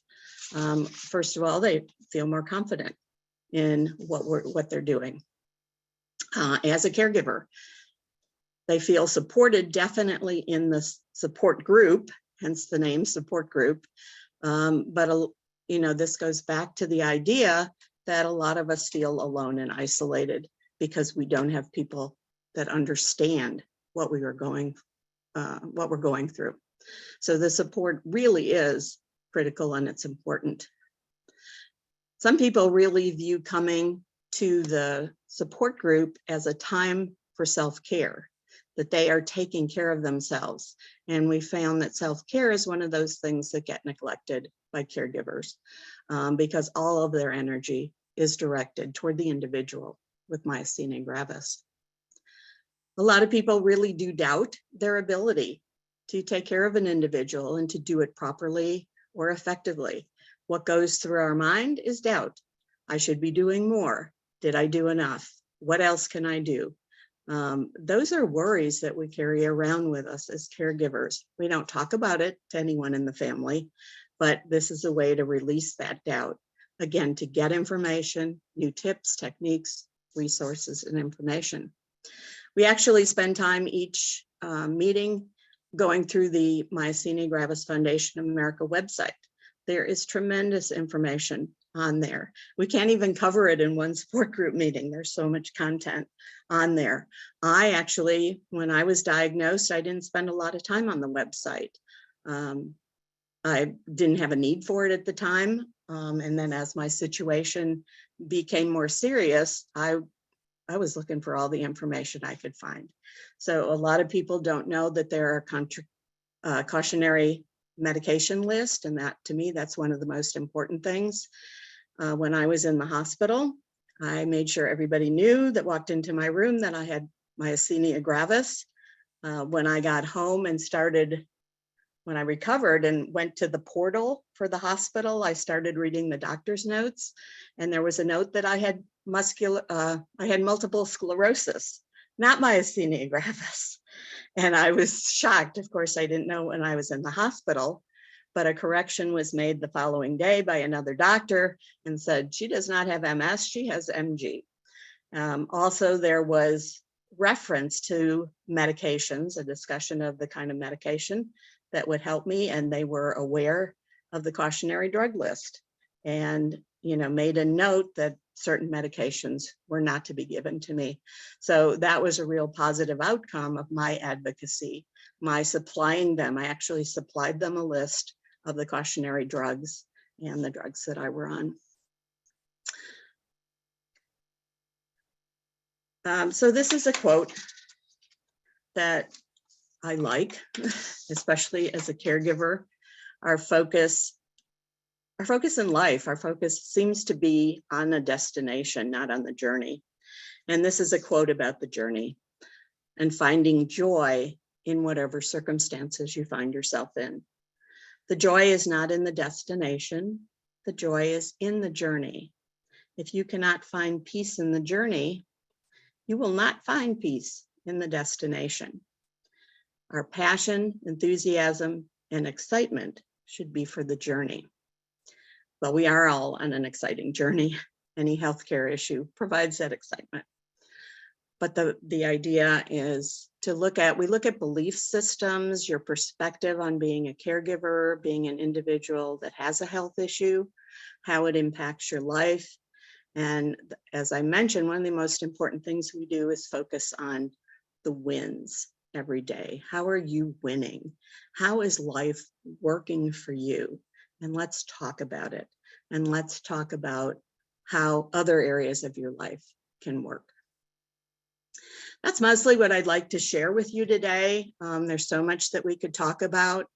I have added a second support group. It's been about a year that we have started with the MG caregiver support groups, and we started on the third Saturday, and we're still doing that. It is from 1 o'clock to 2:15 p.m. Eastern time. That does give people on the West Coast a chance to get up and have breakfast. It gives me an opportunity to sleep in if I so choose on a Saturday. So hopefully it's convenient for a lot of people. The second group I added, I thought I would do an evening group. Again, for the West Coast, it would be too late for me to start much later, and I often have an 8 o'clock meeting, a virtual meeting. So I've chosen the third Tuesday from 6:30 to 7:45 p.m. Eastern. So the upcoming dates, so that you don't have to figure that out, you can write it down, are April 16th and 19th, May 17th and 21st, June 18th and 22nd. first. And if I have a conflict because of travel or other responsibilities, which I do try to schedule around these support groups, then I would, we have a master email list that people are on, and I would notify you that way. My email address is tonygittles@gmail.com, and you can also visit the MGFA website for the registration link, or email me directly if you're interested. I do ask that people pre-register for the meeting. That way you get notifications in your email, you know, I guess a couple hours before, the day of, a couple hours before, and the fact that we're starting. I know I lose a lot of the Zoom information if I get it too soon. So having it come that day as a reminder is helpful. And that is pretty much my time, except for questions. Thank you very much, Tony, for your presentation. Very informative today. We do have a few questions I'd like to present for you. First question is, what do single parents do who are diagnosed with MG and have to take care of growing children? Are there resources for these individuals?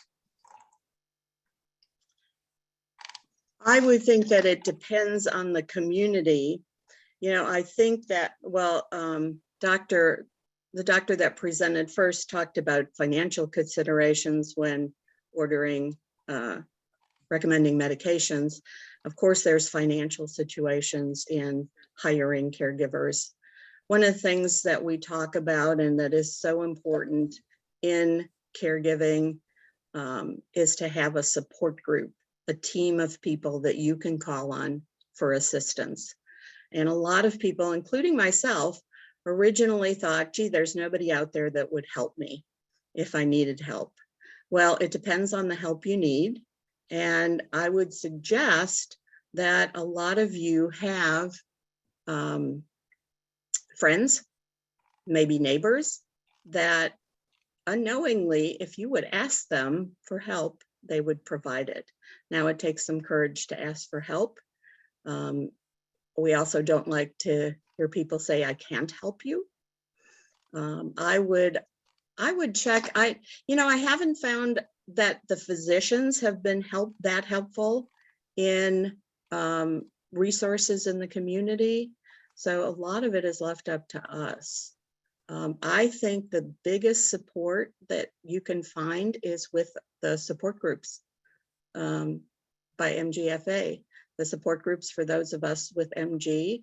If you can find a buddy to talk to when the support group's not going on, you know, I think partnering with someone and at least having someone to talk to. So specifically, I don't know what kind of help you're looking for, but I hope that gives you some idea. Thank you. Another question, any recommendations on how to explain MG to your family who do not understand when you need help? They often express that they think you are okay or faking it. That is a tough one. I would get Dr. Edmondson involved.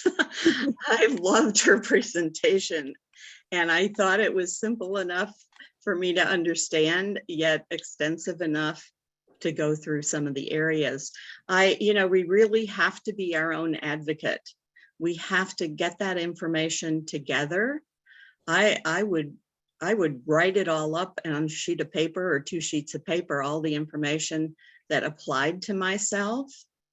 And I would have a meeting, or I'd have a one-on-one conversation. I wouldn't just send a written piece of paper. These are conversations that you need to have with people. And they take more than a few minutes. People, first of all, have got to be willing to listen and interested. And you also, communication is a two-way street. A lot of people end up in arguments or fights because we don't listen to each other, and everybody has an opinion and it needs to be expressed when you're having a conversation. So those are a couple of suggestions. I'm happy to get involved, and, email me if you have a particular situation. If you would like me to get on a phone call, or give you some specific advice, more specific to your situation, those of you that are asking questions. Thank you. People have asked how to overcome resentment of having to take care of someone that was previously a healthy partner in life, most common with younger families. Yeah, and that's a very difficult situation. I appreciate how difficult that is. You know, life does not always work out the way we planned. And this would be a situation. I have had a number of illnesses myself.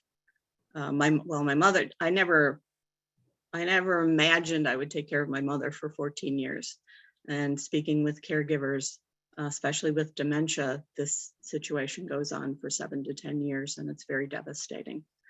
That individual, you know, I would, if they're really having trouble dealing with the situation, I would, and they can't work it out with talking to other caregivers or other friends or family members, I would suggest counseling. I would suggest a therapist, because they've got decisions they need to make, and they need, you know, to either change their perspective and, you know, appreciate the journey that they're on, or they need to make other decisions. Thank you. Next question. MG patients who have no caregiver act both as patients and caregivers for themselves. Are such individuals welcomed at your support group meetings? Yeah, absolutely. For a long time, I was one of those people that didn't have a partner or a caregiver. So I understand what you're going through. Also planning for my future if I don't have a life partner. My mom and a lot of the women in my group lived to be 100 almost, or lived into their 90s. And I don't expect the men in my life to live that long. So yes, this is a situation that we definitely need to talk about, and you are invited, yes. Okay. Well, that seems to be what we have in questions right now. If anyone else has a question, would you please put it in the chat? And if you think of something after, just send it to us and we will have Tony answer it for you, and we will provide that information. Yeah, and please encourage the people caring for you to come check us out. Recently, a woman who was taking care of her daughter said, "Mom, go to the support group, get some help, you know, find out what's going on there and see if you learn anything." And she came and she was delighted. So please consider that. Thank you, Sue. Thank you very much, Tony, for your presentation. We're a couple of minutes ahead of time, so I think we'll probably have a little break, do some stretching, get some water, some drinks, and we'll be back here at noontime.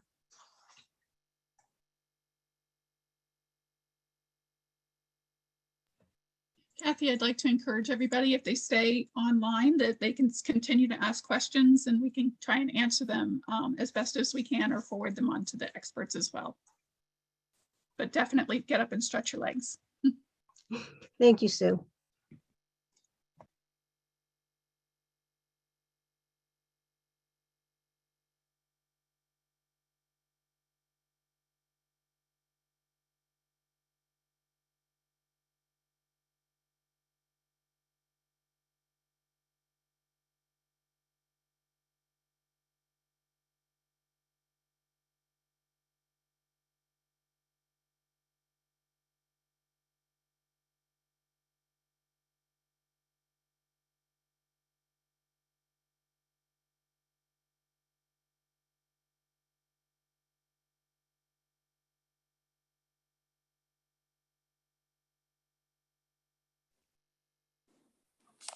Can anybody hear me?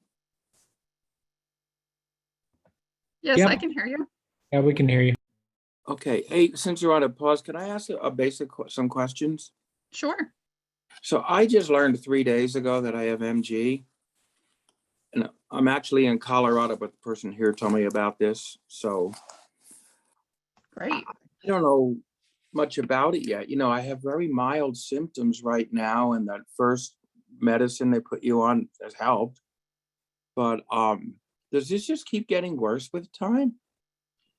Well, it depends. Everyone's different. Yeah. Sometimes when the symptoms that you present with are the symptoms that you continue to have. Sometimes they diminish over time, but occasionally you will find an increase in your symptoms. A lot of it is dependent upon your health, your environment, your stress level. Yeah. So were you diagnosed with generalized MG? Well, I think so, because it affects my face, Yes. not just my eyes, Right. chewing. How long have you had the symptoms? A few months. It took a while to find a doctor that knew what it was, but Right. fine. Well, that's not uncommon either. Even my we have all neurologist these- didn't know. He just Oh. said, "Oh, it's not that. Nope, it's so rare. Let's not Right. focus on that." Right. Ugh. And a lot of them do, they don't specialize in myasthenia. And so they No, he just, doesn't. it's not their first assumption.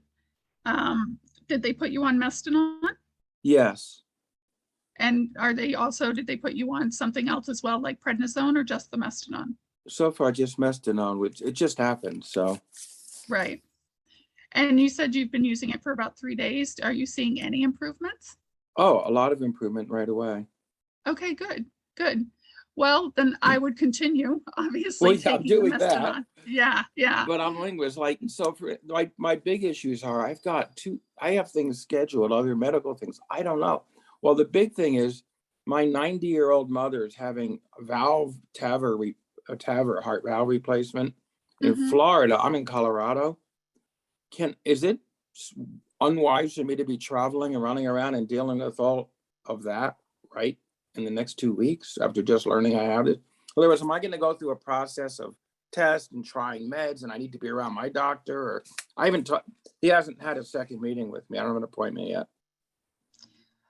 That's an individual choice, obviously, that you'll have to make. I will tell you, stress seems to affect myasthenia. Well, that should be rather stressful. I'm sure it will be.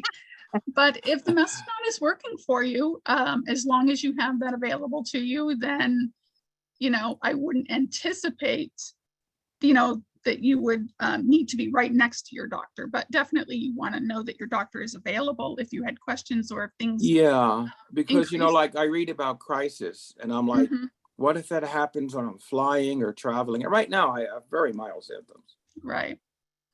Crisis doesn't happen in a matter of minutes. It can happen in a matter of hours or days.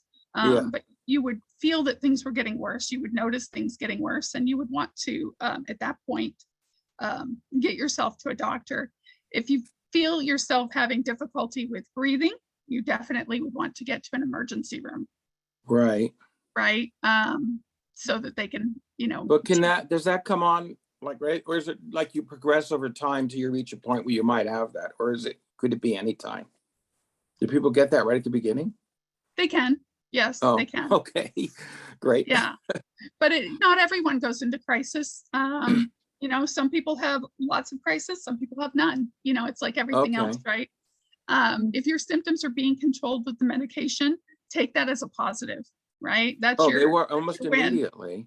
Yeah. My voice came back. I was very hoarse and gravelly, and my voice came back. I can swish water around in my mouth. All these things that were like, my eye went back up. Yeah, All those these are great. things. That's And a like win. in 2 days, I was like a different person. I slept a whole night, which I Yeah. don't do. I'm always just, so yeah, it really helped. Is that a medicine that you could just potentially stay on, or do you have to take the other things because you have to treat the underlying disease? I don't understand that yet. Do you know?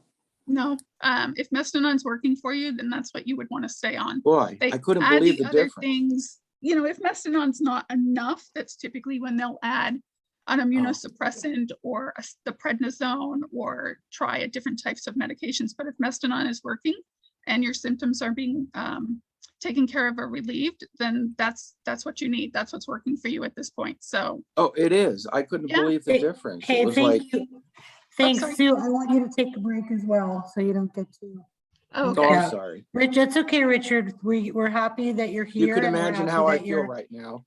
We're Yeah. happy Like, that what? you're I have here. what? I never heard of this. Well, Richard? we encourage you to go to the website, Oh, yeah. mgfa.org, because you'll be able to learn a lot there. I did. And so All right, we're going to take a break and we will Okay. be back on Thank you for answering my at question. noon. That helped. No Oh, problem. is this a Q&A time still? I thought we were in stretch. Okay. Now we're going to We're take a in break now.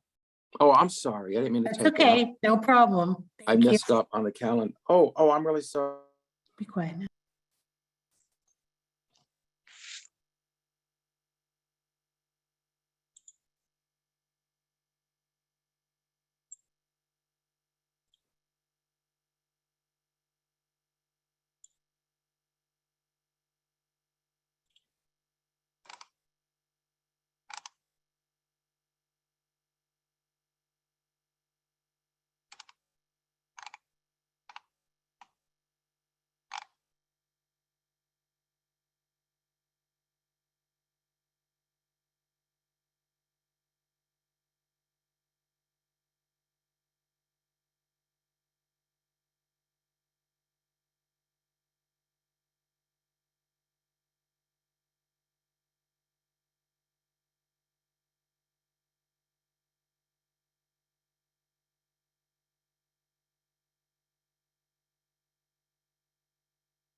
It's no problem.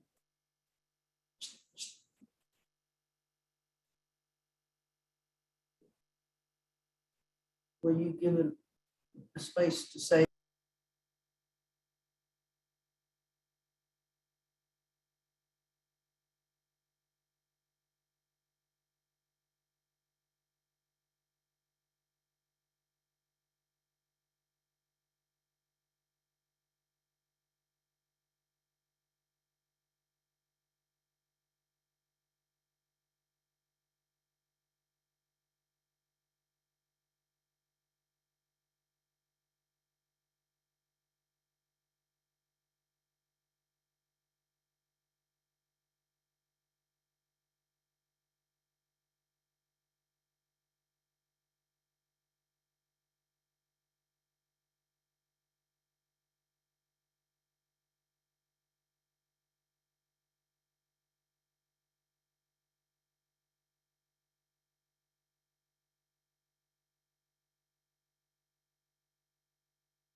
Okay, welcome back, everyone.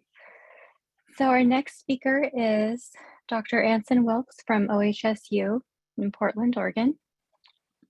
And Dr. Wilks enjoys providing care for his patients, especially those who have rare or complex diseases.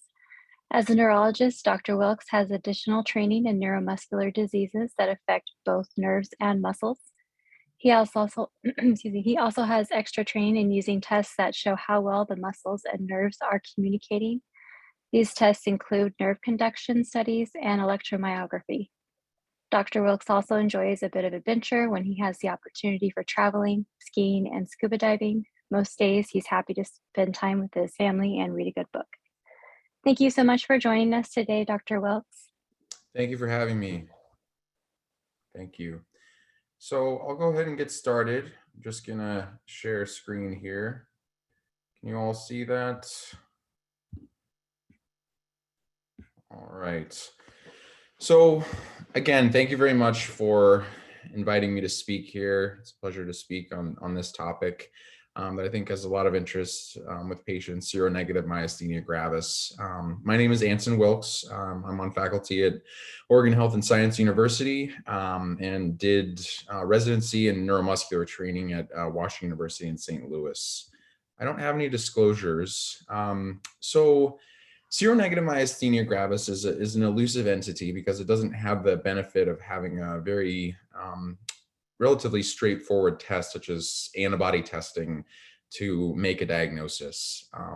As was mentioned previously, it represents roughly 5% of generalized myasthenia gravis patients and 40 to 50% of ocular restricted myasthenia gravis patients. There is a delay in diagnosis compared to seropositive myasthenia gravis because of its complexity and sometimes difficulty in diagnosis.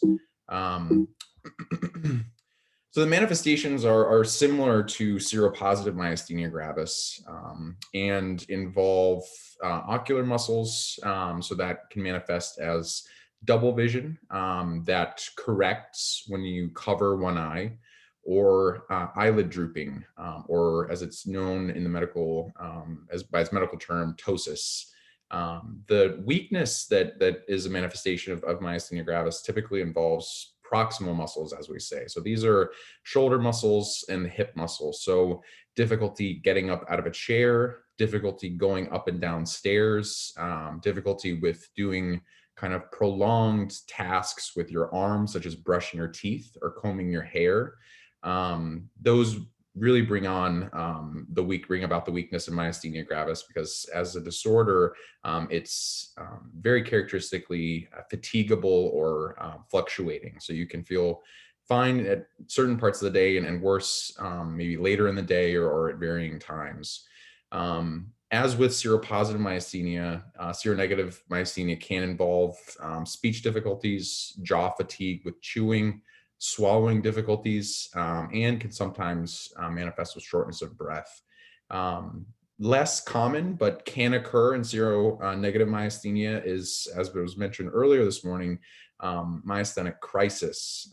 So this is a situation in which a patient with myasthenia comes to the hospital in kind of extremis with either severe swallowing difficulty or shortness of breath, and needs emergent medical care. This can happen in seronegative myasthenia, but we know from kind of large, robust studies that it doesn't happen as commonly as seropositive.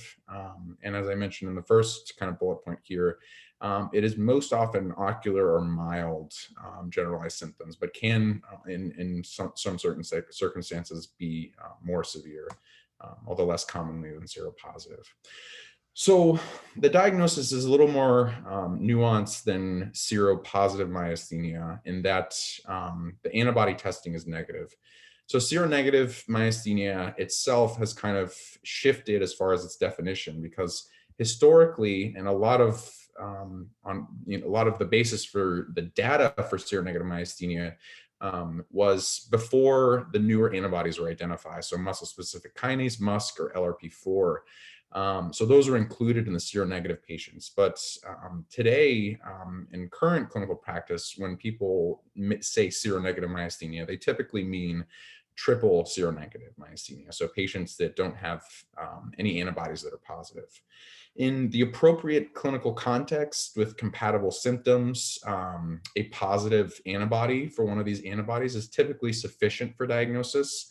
However, in seronegative myasthenia, it would be prudent usually on the from the provider standpoint to exercise caution in diagnosing strictly based on clinical symptoms. Often in seronegative myasthenia gravis, we're reliant on additional testing. This is electrodiagnostic studies. And some of you may have had these performed, which include repetitive nerve stimulation and single fiber EMG. So repetitive nerve stimulation is one of the most widely available tests to help confirm a diagnosis of seronegative myasthenia. And the next slide kind of goes over what that might look like, but essentially what you're looking for on that test is a decrement or a lowering in the amplitude or height of that kind of waveform. As myasthenia is characteristically fatigable, we make use of that in electrodiagnostics by stimulating repetitively and causing the electrophysiologic correlate for weakness to occur. And that in a appropriate clinical context is very convincing for a neuromuscular junction disorder. However, one of the added wrinkles and difficulties with seronegative myasthenia is that there are several disorders that can mimic seronegative myasthenia. So a presynaptic neuromuscular junction disorder, that is essentially a disorder that affects the nerve side of the neuromuscular junction. If you remember from earlier this morning, the nerve has an interface point with the muscle, which we call the neuromuscular junction. And on the disorder can affect the muscle side, or the end plate, as we call it, or the nerve side, or the nerve terminal. And a classic presynaptic neuromuscular junction disorder is Lambert-Eaton syndrome, which is a neuromuscular junction disorder that's an antibody disorder similar to autoimmune myasthenia. But this typically does not have ocular or swallowing difficulties as much as kind of proximal weakness, so weakness in the shoulders or hips. It is associated with lung cancer characteristically, most commonly. Motor neuron disease can also have abnormal repetitive nerve stimulation. So again, these tests are not always 100% specific, but need to be correlated in the appropriate clinical context by your provider.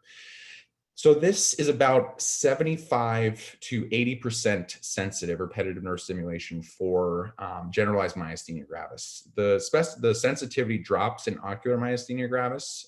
So really the most sensitive test for diagnosing a neuromuscular junction disorder is something called single fiber EMG, which requires a lot of expertise, is not available at every neuromuscular laboratory, electrodiagnostic laboratory, but is very sensitive.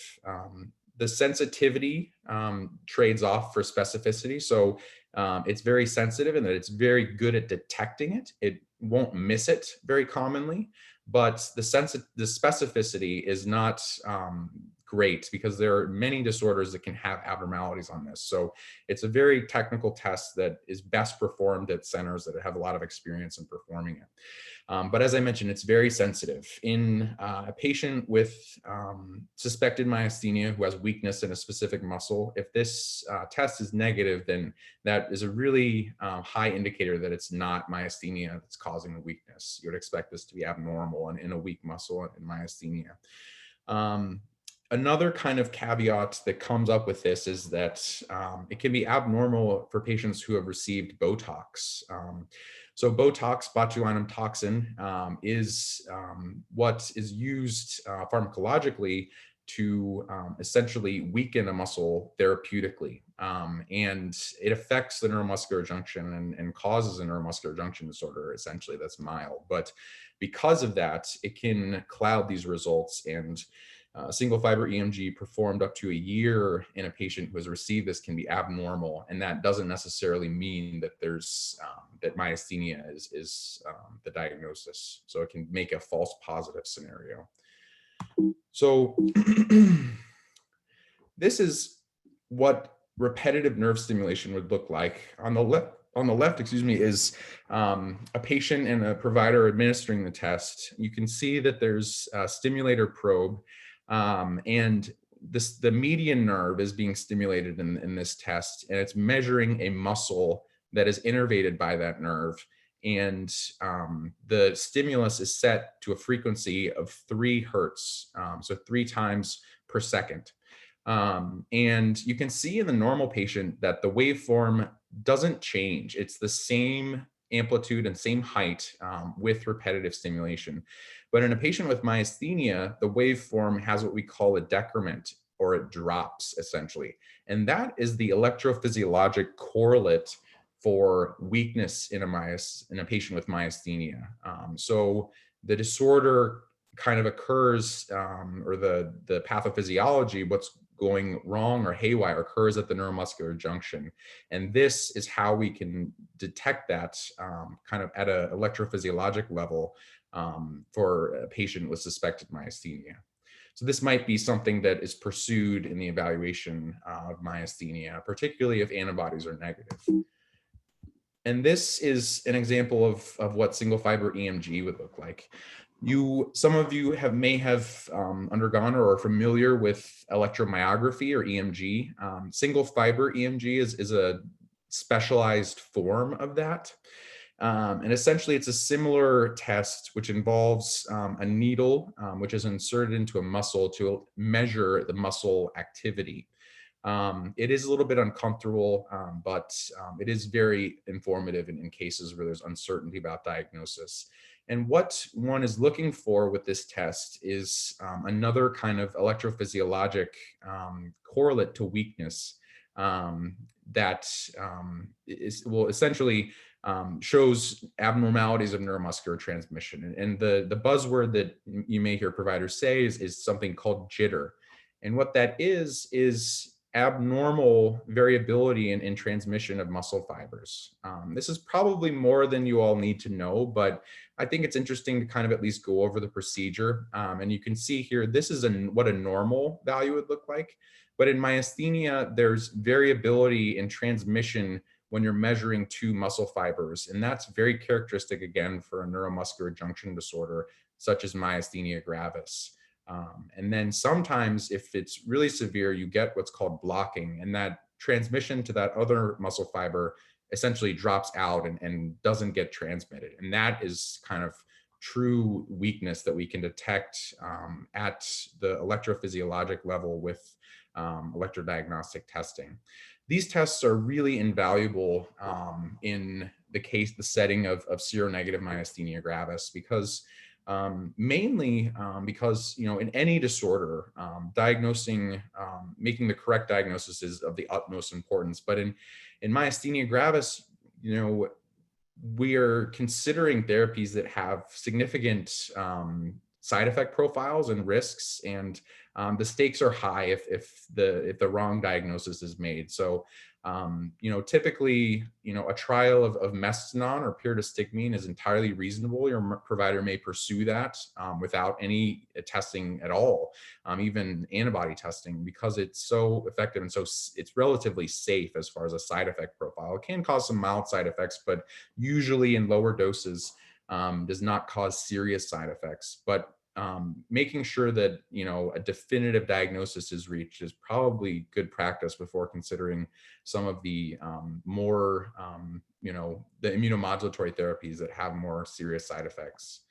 As I mentioned before, the differential diagnosis really is extensive for seronegative myasthenia gravis, which makes it very difficult for the patient and difficult for the provider. It's a very challenging disease entity. So some of these are generalized fatigue. Motor neuron disease, as I mentioned, can have a lot of the same features, but classically kind of has a worsening over time and not that fluctuating pattern that autoimmune myasthenia gravis has.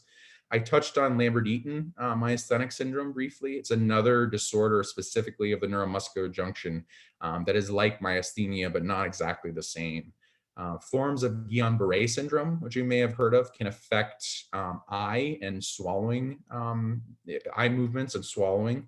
And as I mentioned, botulism is the disease form of what's given via Botox in much smaller doses. This is a kind of infectious syndrome that commonly affects infants and is a neuromuscular junction disorder. There are some medications that can cause myasthenia, such as penicillamine is one. And then a really important mimic of autoimmune seronegative myasthenia is a congenital myasthenic syndrome, which can look very similar to autoimmune seronegative myasthenia and has a lot of the same features. So these are not as common in older patients, but in a young patient with atypical features, this may be something that your provider considers. This is a very busy slide. I don't think you don't need to kind of process all of this, but it's a similar picture to what was seen in a presentation earlier today by Dr. Edmondson. This is the nerve side of the neuromuscular junction, and this is the muscle fiber side of the neuromuscular junction. So this is the end of the nerve and the interface of the muscle. And here at the end plate, you have the essentially acetylcholine receptors. These are the targets of autoimmune disease and seropositive myasthenia gravis. And this is the target in MuSK.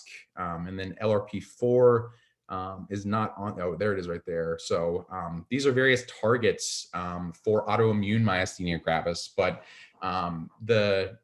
what in congenital myasthenic syndrome, the pathology arises from mutations in these various proteins as opposed to an autoimmune attack on these proteins. And the treatment is very different. Immunomodulatory therapy won't work for these. Again, this isn't a common entity, but something that your provider may consider and is a differential for seronegative myasthenic syndromes. This is a paper. Again, you don't need to process all of this. This is kind of a paper published in Muscle and Nerve.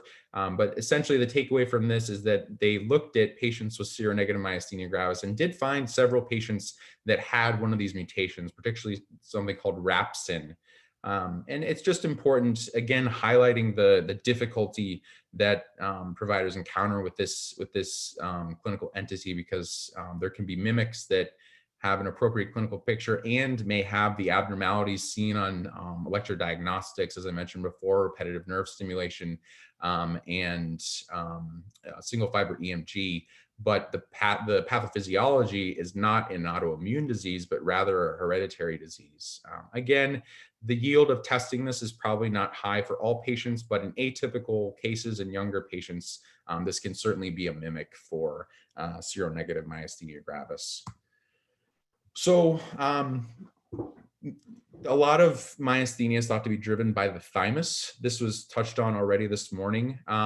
More so an acetylcholine receptor, seropositive myasthenia, but thymomas can rarely occur in seronegative myasthenia. So it's probably reasonable to evaluate for that. And your provider may request something like a chest CT to look for this, because if there is a tumor of the thymus, which is called a thymoma, usually consideration of a surgical resection is warranted.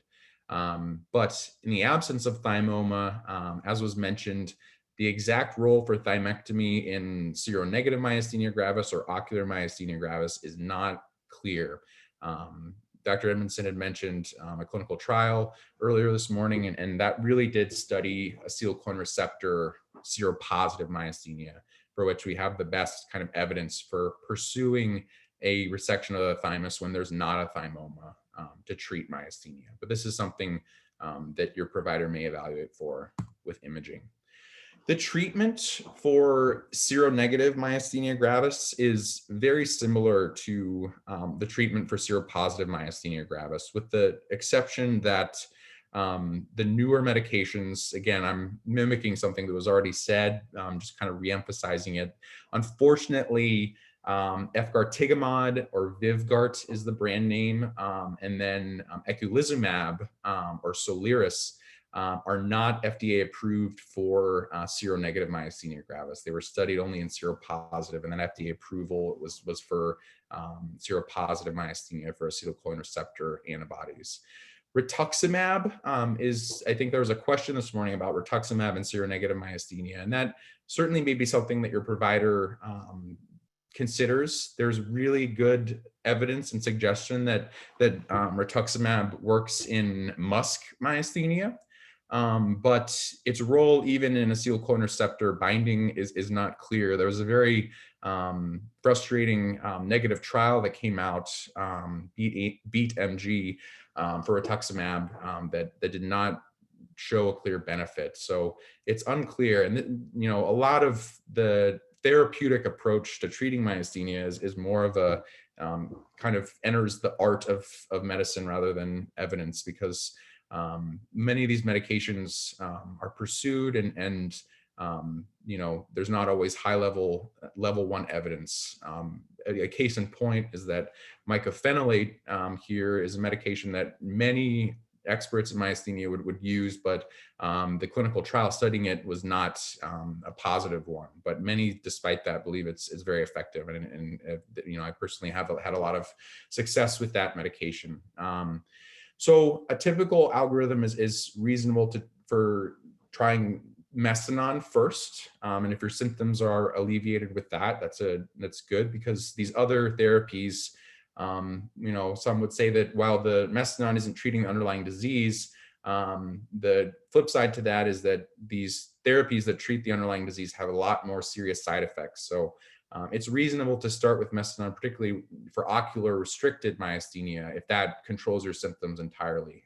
You don't necessarily, again, this is a decision that would be between you and the provider, but for ocular myasthenia, if it's adequately controlled with pyridostigmine, it's reasonable to just continue with that. If the ocular myasthenia is not well controlled with that, or if you have generalized myasthenia, usually other immunomodulatory agents need to be initiated, such as prednisone is usually the first that's tried. And then the medications in the third bullet point here, azathioprine or mycophenolate, are what we call steroid-sparing agents that, as was mentioned, have a longer onset of action, but allow for a dose reduction in steroids, because steroids at high doses can cause a lot of different side effects that are serious and need to be kind of avoided if possible. And then much as seropositive myasthenia, seronegative myasthenia can manifest with what we call myasthenic crisis or impending myasthenic crisis that require rescue therapies to get the myasthenia under control in a very urgent fashion. And these include typically plasma exchange or IVIG, which were kind of discussed in detail earlier. One is essentially removing the blood and essentially filtrating out the antibodies and exchanging them, as the name suggests, plasma exchange. And the other one is a blood product that's given that includes antibodies, intravenous immunoglobulin. There are sometimes used, as was mentioned, for chronic therapy, but again, what sometimes is seen as IVIG is started very early on, and I think that should probably be initiated more later in the kind of algorithm, because it's unclear how much benefit these rescue therapies are for maintenance dosing over a period of years or so. They haven't really been studied to that purpose. So it is used, but it's unclear how effective they are to that end. So this again is kind of doctor, physician jargon, but it's useful to sometimes kind of review from our standpoint. There are publications that come out that are consensus guidelines that multiple specialists come together and come up with what they agree upon as a reasonable approach. And this is for ocular myasthenia, which is a very common way that seronegative myasthenia manifests. And again, these aren't, your doctor may stray from this, and that's perfectly okay. These aren't rules, but these are guidelines that are, typically reviewed. Providers review them, and it's useful for the patients to have some sense of kind of the doctor's thought process at times. And again, I mentioned this before, but Mestinon is usually a good medication to start. It can cause diarrhea and muscle cramps or twitching are two of the most common side effects that can occur. It's better tolerated at lower doses and can sometimes be given at a half dose or 30 milligrams. If they're not tolerated or ineffective in relieving symptoms, this group, again, it's not a rule, would consider using every other day steroids as a first measure. Again, these recommendations are essentially how high of a recommendation they are, A being the highest. So a C, it's not a very high recommendation, but a recommendation nonetheless. Alternate day dosing has been thought to potentially reduce some of the side effects. And then if that's not helpful, starting with azathioprine. And again, this is based on the fact that azathioprine had a positive clinical trial in the treatment of myasthenia gravis, but Cellcept or mycophenolate is a fine consideration as well for a steroid-sparing therapy. And then with a thymoma present, thymectomy is usually reasonable to consider and be evaluated for. As in ocular myasthenia, thymectomy is controversial, and in seronegative myasthenia and MuSK myasthenia, it's controversial as well because it's not entirely known how useful it is when there's not a thymoma. And then these measures, may modify the course of ocular myasthenia and prevent generalization. So reasonable to consider and discuss with your provider. This is essentially review of a single center's experience on triple seronegative myasthenia. This is what I mentioned previously in that the definition for seronegative myasthenia has somewhat changed. And most, when they're saying seronegative myasthenia at this point in the in the science is triple seronegative myasthenia, so no antibodies that have been detected. And this single center's experience at Ohio State University kind of is congruous with the general consensus that there's more likely ocular disease, a less severe disease course. In this case, they did find some thymic pathology. So again, this emphasizes the importance of considering imaging the thymus in all cases of myasthenia. And then this emphasized the rarity of congenital myasthenic syndrome. So doesn't necessarily need to be pursued in all patients, but it's something that may be worth considering because, again, the mimics of myasthenia gravis are considerable. So the highlight of my talk today is really just the importance of confirming the diagnosis in this case, because it's a more difficult, nuanced entity, seronegative myasthenia gravis, than the seropositive variety, because antibody testing, as I mentioned, are usually fairly specific when there's an appropriate clinical context. But in the absence of antibodies, we're really reliant on some of these additional tests like electrodiagnostics to make the diagnosis. And then after that occurs, the treatment is very similar to seropositive with some minor caveats. Well, I think that's 12:30, and that is the last slide I have. So thank you all very much for letting me speak on this. Thank you so much, Dr. Wilks. We appreciate your time and your presentation. There are a few questions. Let's see, the first one is, have you or other researchers found a causative relationship between Botox, as with 300 IUs every 3 months for dystonia, and the development of MG in seronegative MG, with single fiber tests done after waiting for the prescribed time, with symptoms such as ocular, swallowing, speech, muscle weakness, etc., continuing long afterwards? That's a very interesting question. I don't know if that's systematically been studied. I think that it'd most likely be true, unrelated, so to speak. Botox can cause, the intention is that it causes a neuromuscular junction issue, but whether that precipitates an autoimmune disorder is not entirely clear. And I don't know that there's evidence in support of that.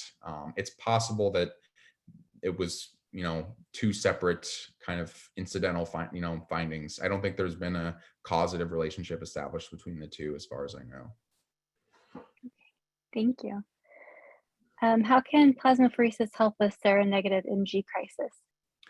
So, that's a really good question, and reminds me of something that I didn't touch on. But Dr. Edmondson did briefly mention this, and the thought with seronegative myasthenia gravis is, that either it's acetylcholine receptor binding antibody positive cases that can't be identified with commercial assays, or it represents a disorder of antibodies that have yet to be discovered. This really is a changing kind of fields as the years go by, and these antibodies, MuSK and LRP4, were more recently discovered, and it's possible and potentially even likely that in the future, additional antibodies that represent and capture patients with seronegative myasthenia will be identified. So presumably the way plasmapheresis helps in seronegative myasthenia is the same as the way it helps in seropositive, and that it is presumed to be likely an antibody-mediated process and helps remove some of those antibodies. Thank you so much. For someone taking Mestinon 2 to 4 times per day plus 5 milligrams of prednisone, is CellCep recommended to lower the prednisone dosage even more? So that's something to discuss with your provider. I don't know if I can give you a clear answer. Considering steroid-sparing agents is definitely a reasonable pursuit to help lower prednisone dosages. And that kind of depends on how high the prednisone dosages are and whether you're having side effects. It's a very complicated algorithm, but not unreasonable. But that would be something to definitely discuss with your provider if it's warranted. Some patients do okay with a low dose of prednisone and don't have any issues. There are a lot of factors that need to be considered in that case. How is congenital myasthenic syndrome ruled out? So, that really comes to clinical suspicion, clinical index of suspicion. If a patient has a typical clinical picture without atypical features, there doesn't need to be any further testing to consider, but in some, there are, so this is a hereditary disease. There are panels of genetic tests that can be performed when there's a clinical suspicion. And that paper that identified those patients emphasized that it's probably not necessary to test all patients, but in certain patients that are perhaps younger and have atypical features, at least considering that would be reasonable. And the way to definitively evaluate for it is you can test for those genetic disorders. But again, that's not routine practice or standard of care to always test for that. Just something to consider, at least, consider and decide that it's not warranted in that case. It's reasonable because there's a lot of mimics for myasthenia gravis. Thank you. Next question is, for someone who had a tinslin test done in 2002 to diagnose MG, last year they were tested for AChR and MuSK and tested negative. Is LRP4 also necessary to test for? So my practice is typically to test for LRP4, but the standard of care is constantly changing, and I don't know that that is every neuromuscular provider's standard of care to test for LRP4. So it's hard to give you a clear answer. I don't know that it's necessarily standard of care to always test for that, but that's something reasonable to consider. Absolutely. How sensitive and specific is a tinslin test? So, the tensilon test is not as routinely performed nowadays. Unfortunately, it doesn't have the same specificity and sensitivity as some of these electrodiagnostic tests. We encounter clear false negatives, in which case patients with myasthenia gravis that are definite cases don't have a positive tensilon test, and there are false positive cases where it can appear to be positive, but not necessarily indicative of neuromuscular junction disorder. It's not as routinely pursued nowadays.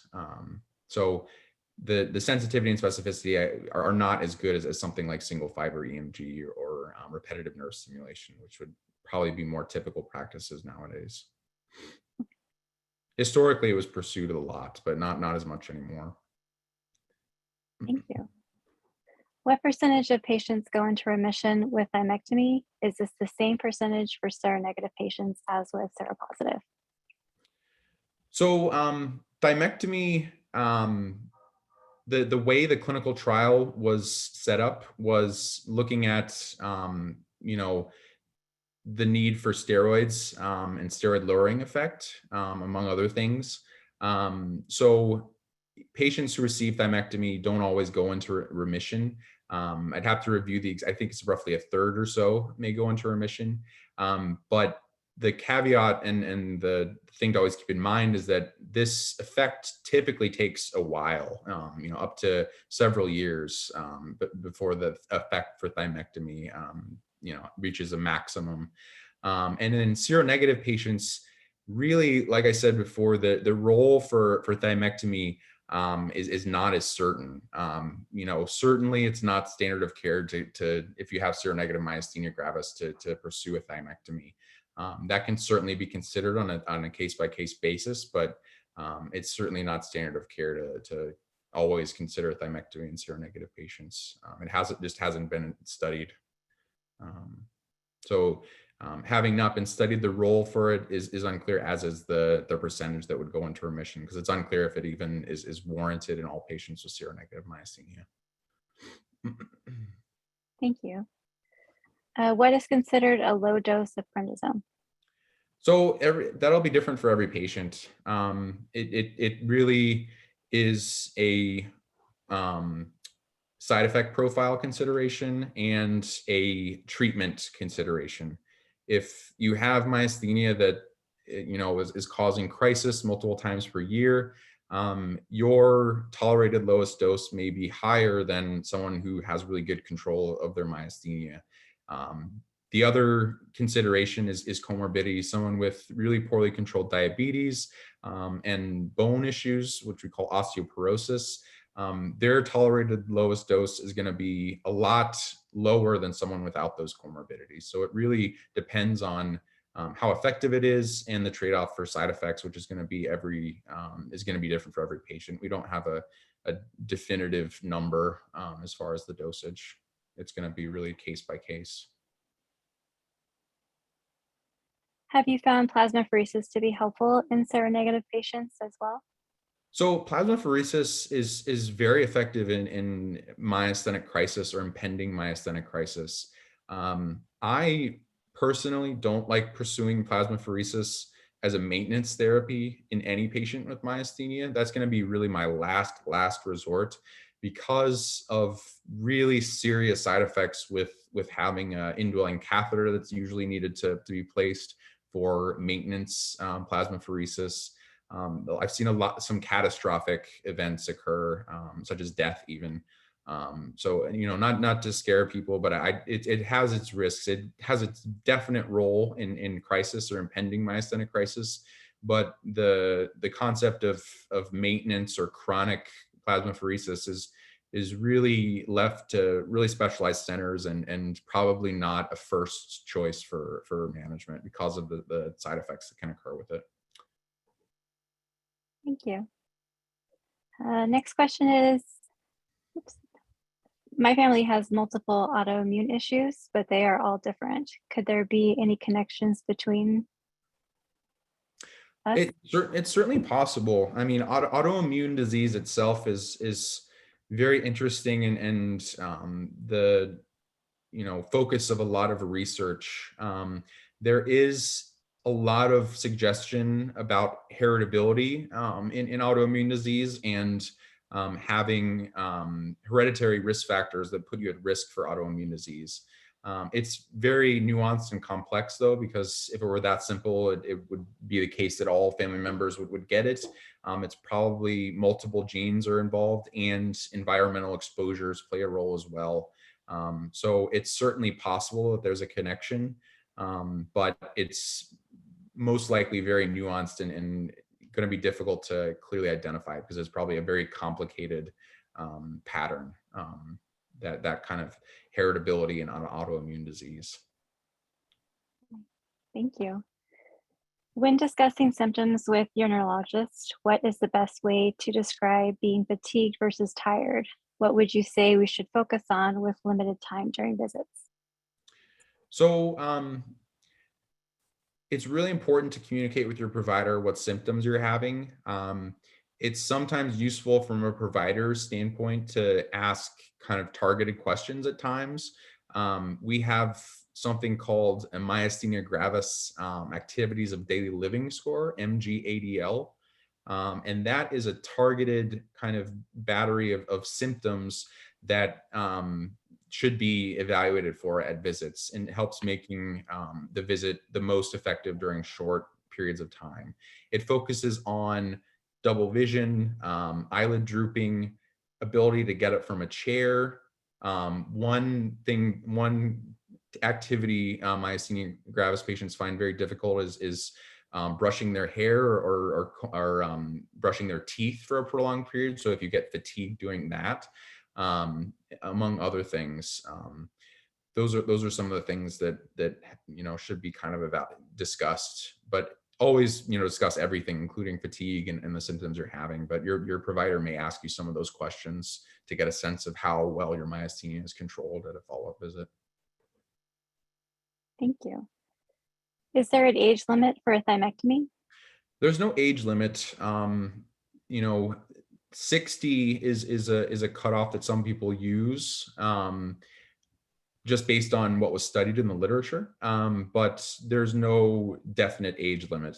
The issue with as we get older, as the thymus kind of involutes and becomes smaller, and the benefit is not as clear.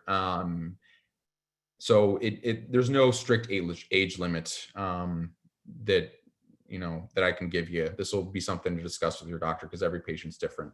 But 60 is sometimes the limit that is discussed, just based on what was studied and what we know is effective and that sort of thing, based on research and that sort of thing.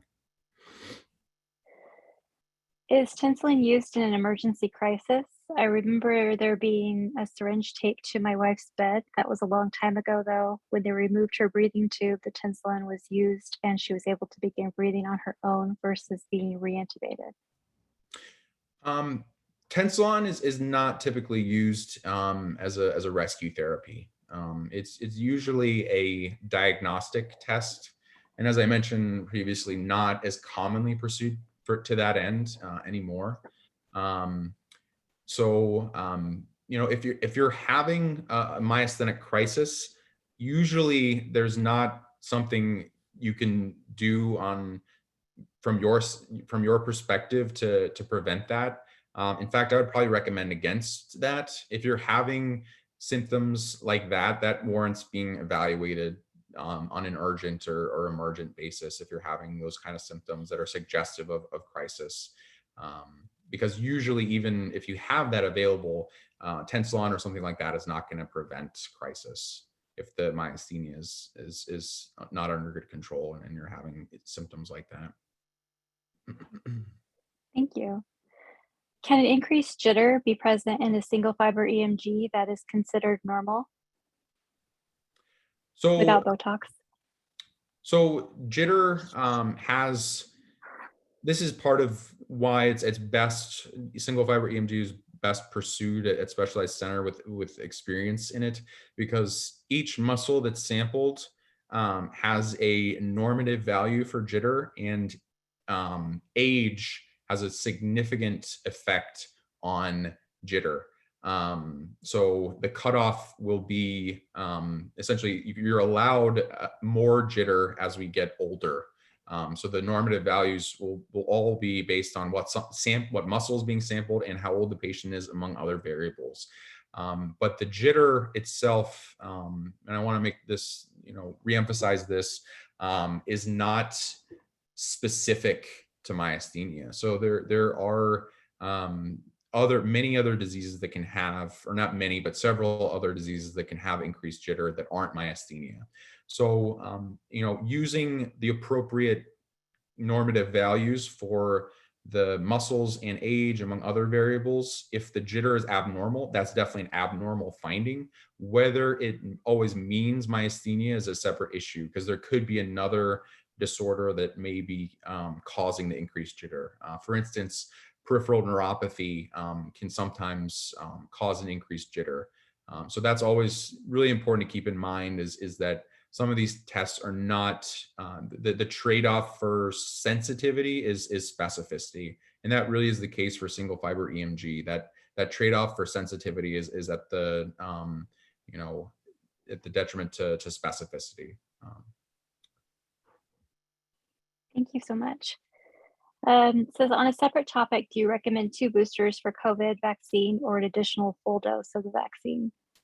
So these recommendations are changing all the time, and I would really urge you to go on the CDC website to see the most updated recommendations.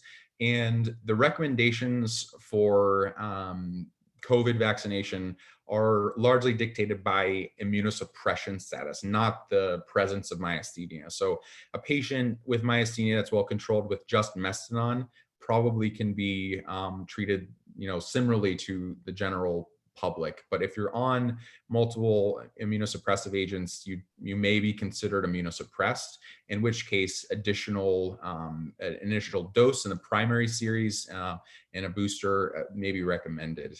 That's really something that you'll have to discuss with your doctor, because that will really be predicated upon your immuno status. Thank you so much. One last question for you, Dr. Wilks. The question is, with exacerbation of MG with COVID vaccine second and then even worse after the third, is it better to use the preventative antibodies than the boosters or monoclonal antibodies? So this has been studied a lot, more so COVID infection and myasthenia.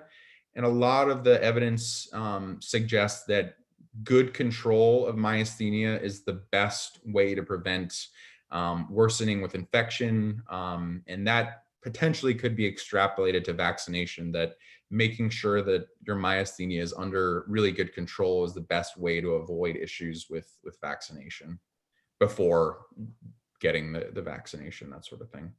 I don't know if the preventative antibodies are routinely recommended. Thank you so much for your time today, Dr. Wilks. Really appreciate your spending the afternoon with us and your presentation. Yeah, no problem. I think one more question came in, and I'm happy to okay. discuss that. So immunocompromised and immunosuppressed are similar terms. So immunocompromised may suggest, a disease or disease state that's causing that. Immunosuppressed usually means, it's implicated that you're getting medications that are suppressing your immune system. But ultimately, they have very similar implications regarding, vaccination recommendations and that sort of thing. They have the same sort of, end result of your immune system not working as well as optimally, essentially.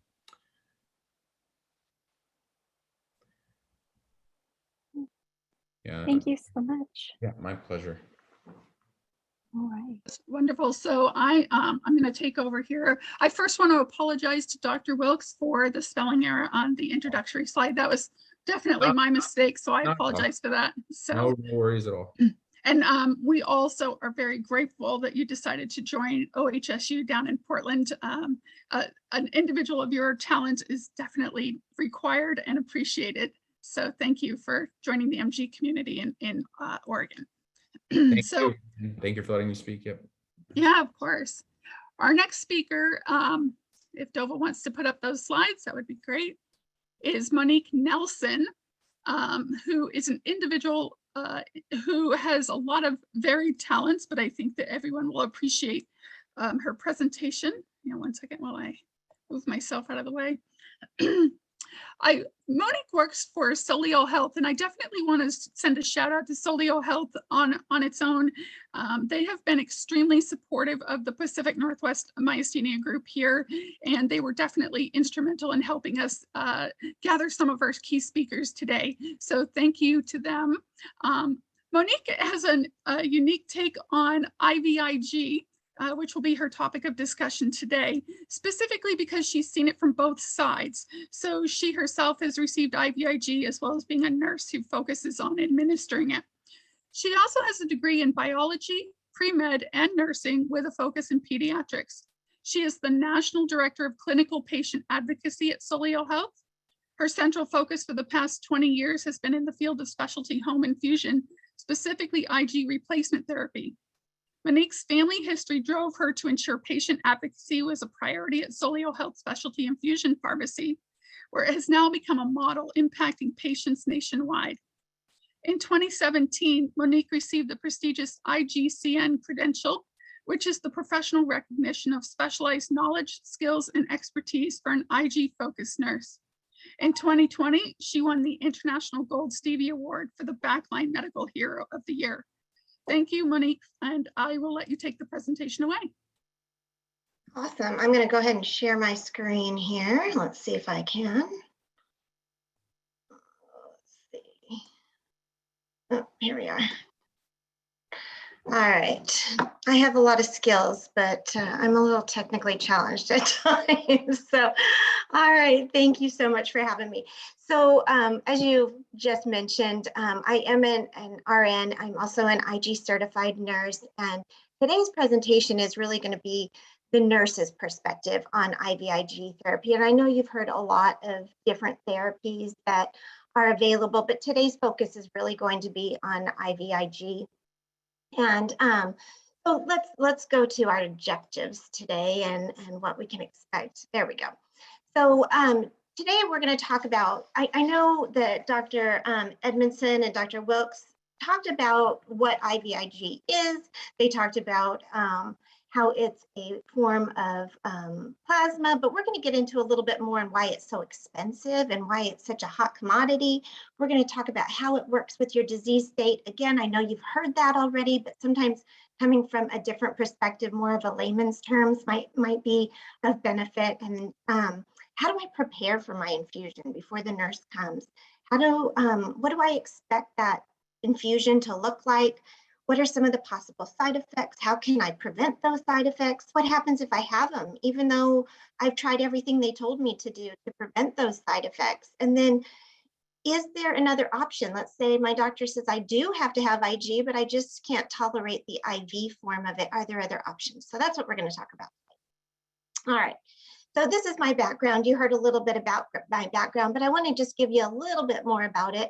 I did start as a pediatric nurse, but when my second baby was born, he was born with a rare condition called neonatal alloimmune thrombocytopenia. Great big word, meaning that he needed IG in the NICU. So on day 2 to 3 of birth, he got his first immunoglobulin. I had no clue what it was. I was a nurse, but I really didn't know what it did. So I started researching, and at the time, they thought this is all he would need. It would help with his platelets, and it would bring them back up to normal, and he'd be okay. But about 9 months of age, he started getting pneumonia after pneumonia after pneumonia, and we realized he had a true immune deficiency, and he would need this for the rest of his life. So at the age of 4, insurance, because then I'm sure some of you have dealt with this before, decided they were going to take his immunoglobulin away to see if this was something he had outgrown, if this genetic condition had gone away. And he spent a month in the ICU. And it was that time that I said to him and made a promise to him and to myself, and that I would fight for him and never let this happen again. And I realized that there were other patients that probably needed the same support. And that's when I changed my career around and I became a full-time advocate for other patients as well.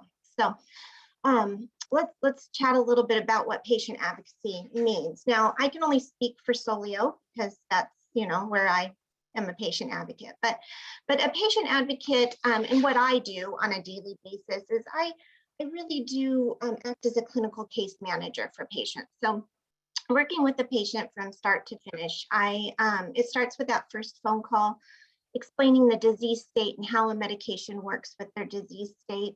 I describe how those possible side effects might affect them. We go over black box warnings, how to prevent those side effects.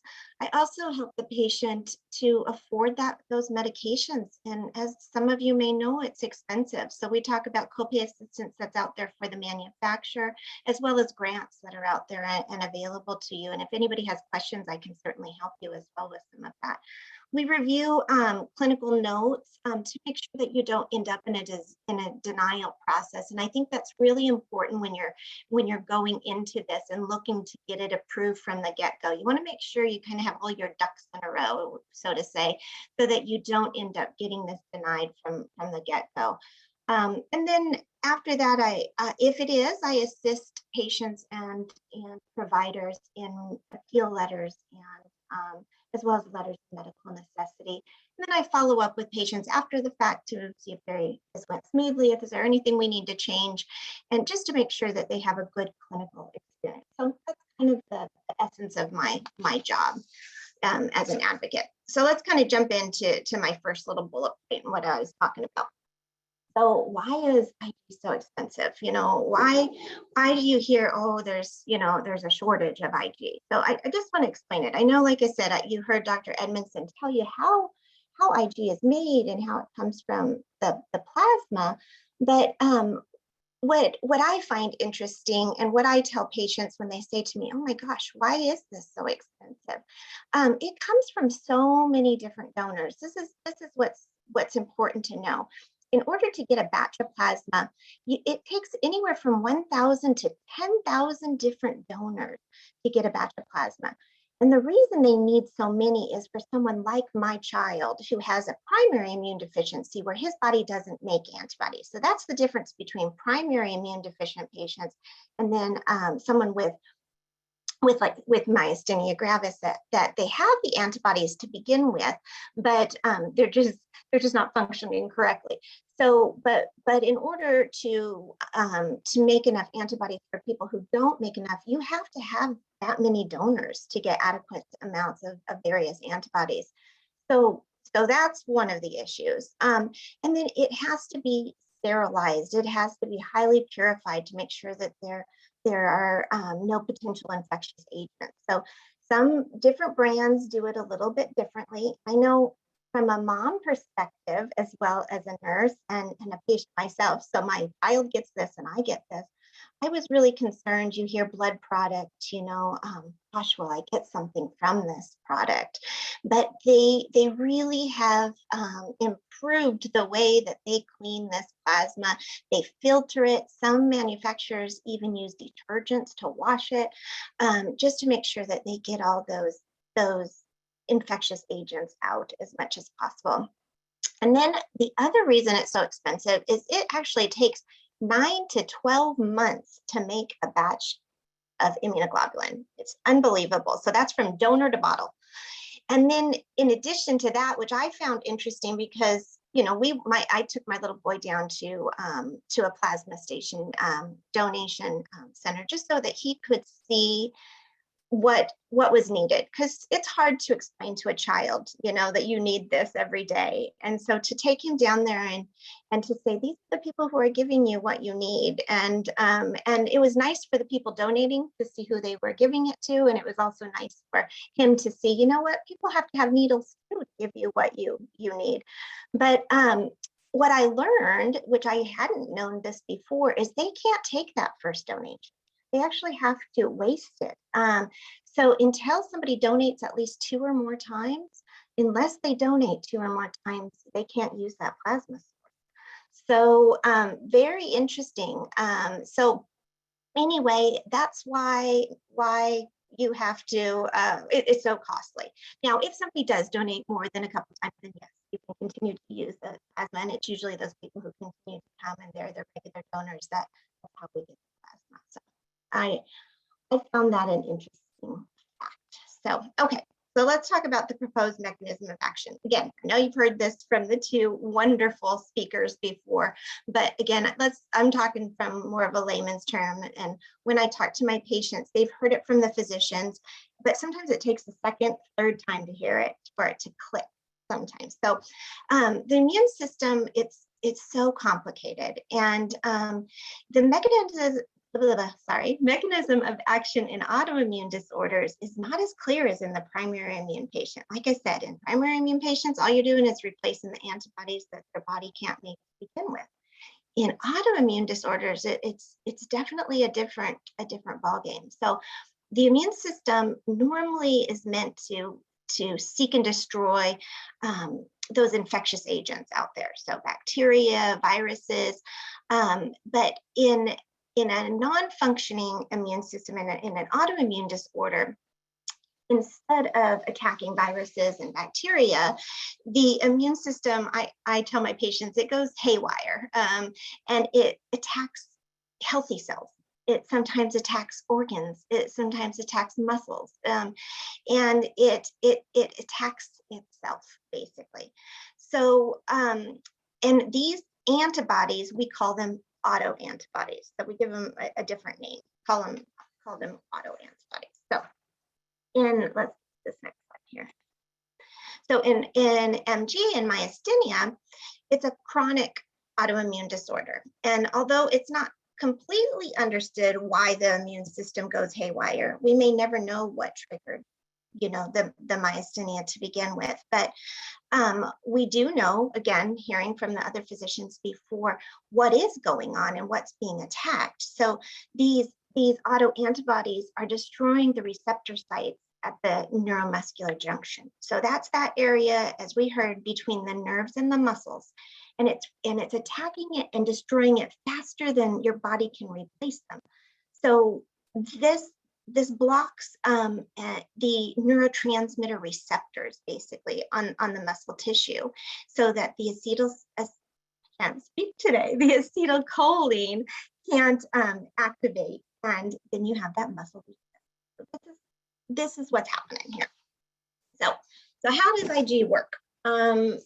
And how I explain it to my patients in the autoimmune form here is that, again, nobody completely understands how it works, but most neuromuscular physicians think that what's happening is if you flood the body with enough healthy antibodies. So again, we're talking hundreds of thousands of healthy antibodies. So you flood the body with enough healthy antibodies that it will actually shut off the production of those autoantibodies.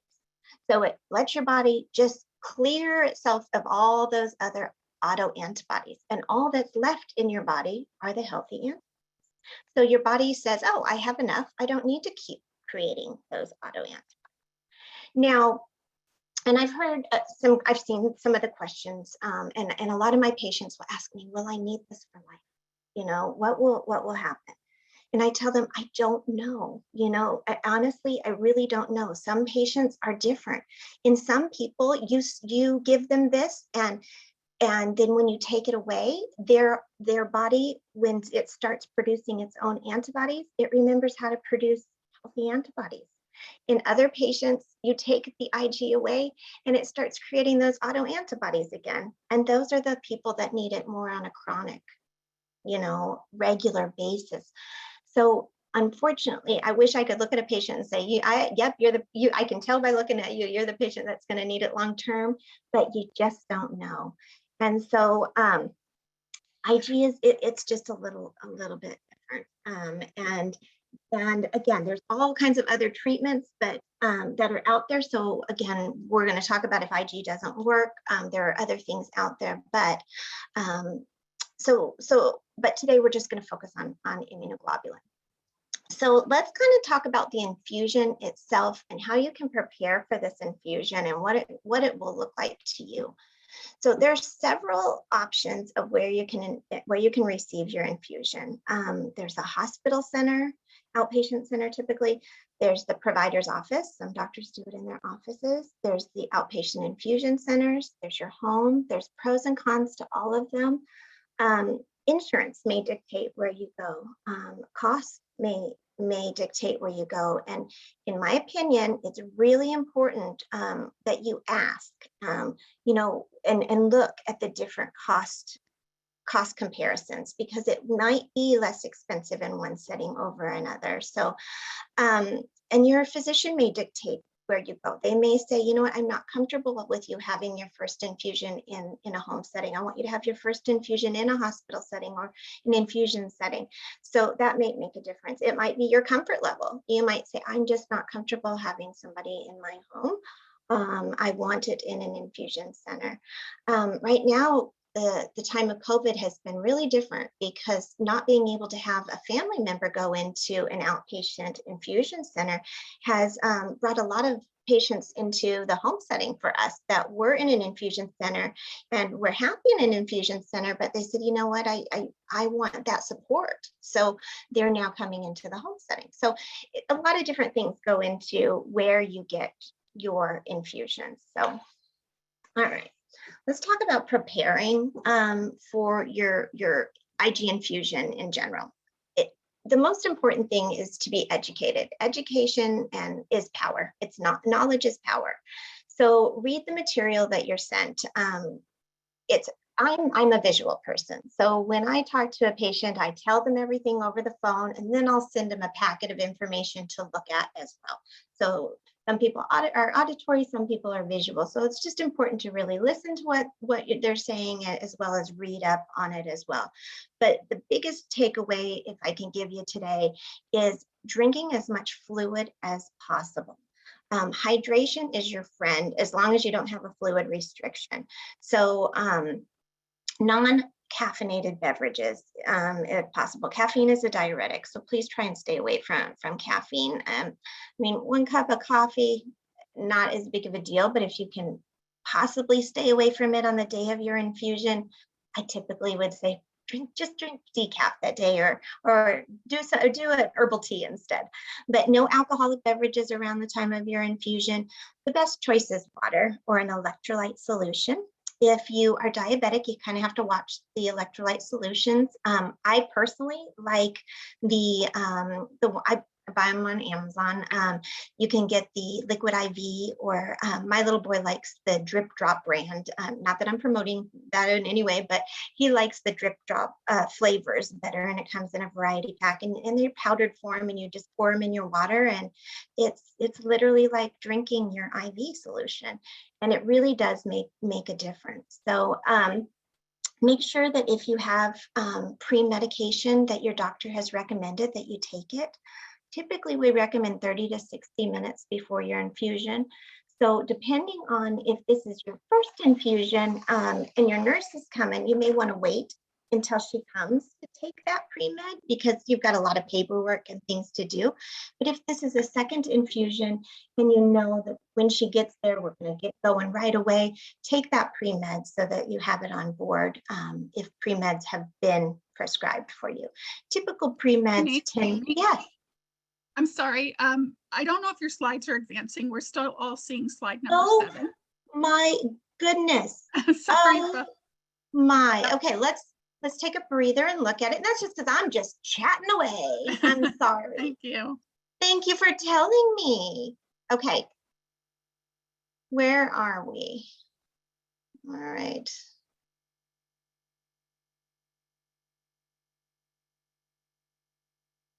Okay, this is where we were. Did everybody have a chance to digest it? Will people get a copy of these as well? Yes, they will. Everything's being recorded. Yes. Okay, good. I'm sorry, everybody. Okay. All right. So, so here's what will probably happen next after you have after everything that we just mentioned about your pre-medication, taking it beforehand. The reason I said if this is your first initial infusion, you may not want to take that pre-med, because at that first appointment, your nurse is going to do a full initial assessment. She may have paperwork, start of care paperwork, like giving permission to treat and all that stuff. And then they're going to start the IV or access your port if you have a port or a PICC line. And then all that takes some time. So you may want to take it right when she gets there. You might just want to gauge that amount of time. You just don't want it to wear off too early. So then your nurse will start, like I said, start your IV, and then they're going to prepare your immunoglobulin. This is really, really important, and probably one of the biggest things that I want to stress is we all just talked about how expensive immunoglobulin is, and right now what a rarity it is, and kind of a we have a shortage right now of plasma just because of COVID and everything going on right now. So we don't want to pool that IV or spike that IV or that IG, I should say, until we know we've got a good IV access. So we want to make sure we get good IV access, and then we pool the IV, IG, and or spike the bag, because once you spike it and once you pool it, you have to use it. And if you don't, you waste it. So it's just really important that you get that IV started first, and then you pool the medication. So kind of remind your nurse of that. It's one of those things that we've lost a lot of IG missing that step. The other thing that you want to do before your nurse comes is take that IVIG out and set it on your counter and get it to room temperature. You don't want to infuse that cold. So, and it can't even come out the night before. If your nurse is coming in the morning, you can leave it out the night before so you don't forget. That's not a problem. But we do want it to come to room temperature. All right. I'm advancing, I'm remembering. All right, monitoring the vital signs. In a home infusion setting, we might monitor a little bit more frequently than they do in an outpatient setting, but we typically monitor every 15 minutes in that first hour, and then we monitor every 30 minutes for the remainder of the infusion. So we take baseline vital signs, and those are the temperature, blood pressure, heart rate, respiration, and those are on top of a baseline. Just, we've looked to see, make sure you don't have any edema, just a baseline assessment that we've done. But these are the things that we look at. And then those are the vitals that we're going to be taking every 15 minutes at the beginning, and then every 30 minutes, we're going to be looking at those things just to make sure you're doing okay. Doesn't mean that you have to stay awake from it, because the Benadryl can make you sleepy, so don't feel like you have to stay awake for the vital signs, or entertain your nurse, keep her company. You can just snooze right through it, and we'll just keep up taking your vital signs and making sure that you're looking good. All right. So the biggest question I get when I get a new patient that comes on board is, how long is this going to take? How long is the length of the IVIG? So it really depends, and there's no true standard per se, but we do have a guesstimate. So when I get a new patient come over, I can look at how many grams they've been ordered, and it's typically, we say it's an hour for every 10 grams is when I first look at a new one, and nursing is asking me, how many hours should I schedule for this patient? I'll look and I'll say, okay, if it's a 60-gram patient, I'll say we need 6 hours, and then we need 1 additional hour after that first infusion, just to make sure that they don't have any side effects. After that first infusion, they don't have to stay an hour afterwards. But for anytime we change a brand or we have that first infusion, our nurse needs to stay an extra hour. And if you're in an infusion suite, you just need to stay an extra hour. So just add an extra hour onto that infusion time. You don't want to be, at home on your own and have a reaction. It's just better to be there that extra hour. And then if you're getting pre-fluids or post-fluids, you have to add on a little extra time for that too. We say about 30 extra minutes for the pre or the post fluids. So if you're getting them pre and post, you got another hour added on. So some of these infusions can be lengthy. And then once you're doing well with it, then we sometimes can run it a little bit faster, but that's how we started out. We can always slow the rate if you're not tolerating it well. So that brings me kind of to my next slide here. So everybody's body chemistry is different. What you tolerate may not be the same as your neighbor tolerates or your friend in the support group tolerates. So in a perfect world, we would look at the manufacturer's guidelines and they would say, you know, you ramp it up every 15 minutes. And if this is the volume, this is the exact amount of time that you would need. But not everybody's body chemistry is the same. And not everybody's going to tolerate that ramp up at the same amount of time. So we watch the patient. That's why we do these vital signs. We look to see if you're looking flushed. We ask you, how are you feeling? If you're saying, I'm feeling a little dizzy or getting a little headache, we're going to slow it down. So that patient may take a little bit longer. So again, we give you a general guideline, but that might change. So expect a longer time and it might go a little faster. And so it might be a pleasant surprise if it goes a little faster than your hour for 10 grams. And then also, I always have to add in if somebody's going to an infusion suite, we actually have infusion suites with Solio as well. So we have both. If I have somebody who's going to the infusion suite, I say, you know, you have to take into account too your travel time back and forth when you're adding this in. So that you could be thinking an entire day of this infusion. So, okay. Possible side effects. That's my next question is how long is it going to take? How much is it going to cost? And what are the side effects? These are my biggies that most patients want to know about, it, rightly so. So, if you experience any side effects at all, anything that seems off to you, even if you say, I don't know if this is a potential side effect or not, say it. We want to know. But the typical things that most patients will complain about, if they're going to complain about any side effects, are headache, neck pain, low back pain, nausea. We typically see the increased blood pressure before somebody feels it, but some dizziness or some GI upset, and that could be some loose stools, or that could be, again, the nausea. And then, of course, we have to always talk about black box warnings. And I always joke with my patients, you know, you see these commercials and they go through this long list of side effects and you say, oh my goodness, why would somebody ever take this medication? It sounds so scary, but you know, legally you have to do it. But most patients do not experience those things, but we still want to tell you because if you do, we want to know about it. So the severe side effects that we could potentially see are blood clots, decreased renal function, kidney function, severe allergic reactions, and something called aseptic meningitis. In all of my years of giving IVIG, I have had 2 patients have blood clots, but both of those patients had predispositions to blood clots, were already on medication to prevent blood clots.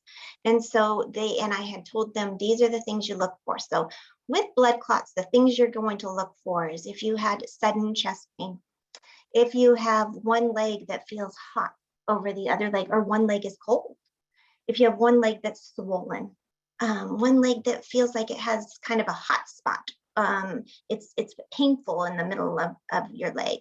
Like I said, you know, the shortness of breath or the pain in the chest. Those are the main things we look for blood clots. With decreased kidney function or renal insufficiencies, we say if you have very dark colored urine or pain in your back or difficulty urinating, something of that nature, then we certainly want to know about it.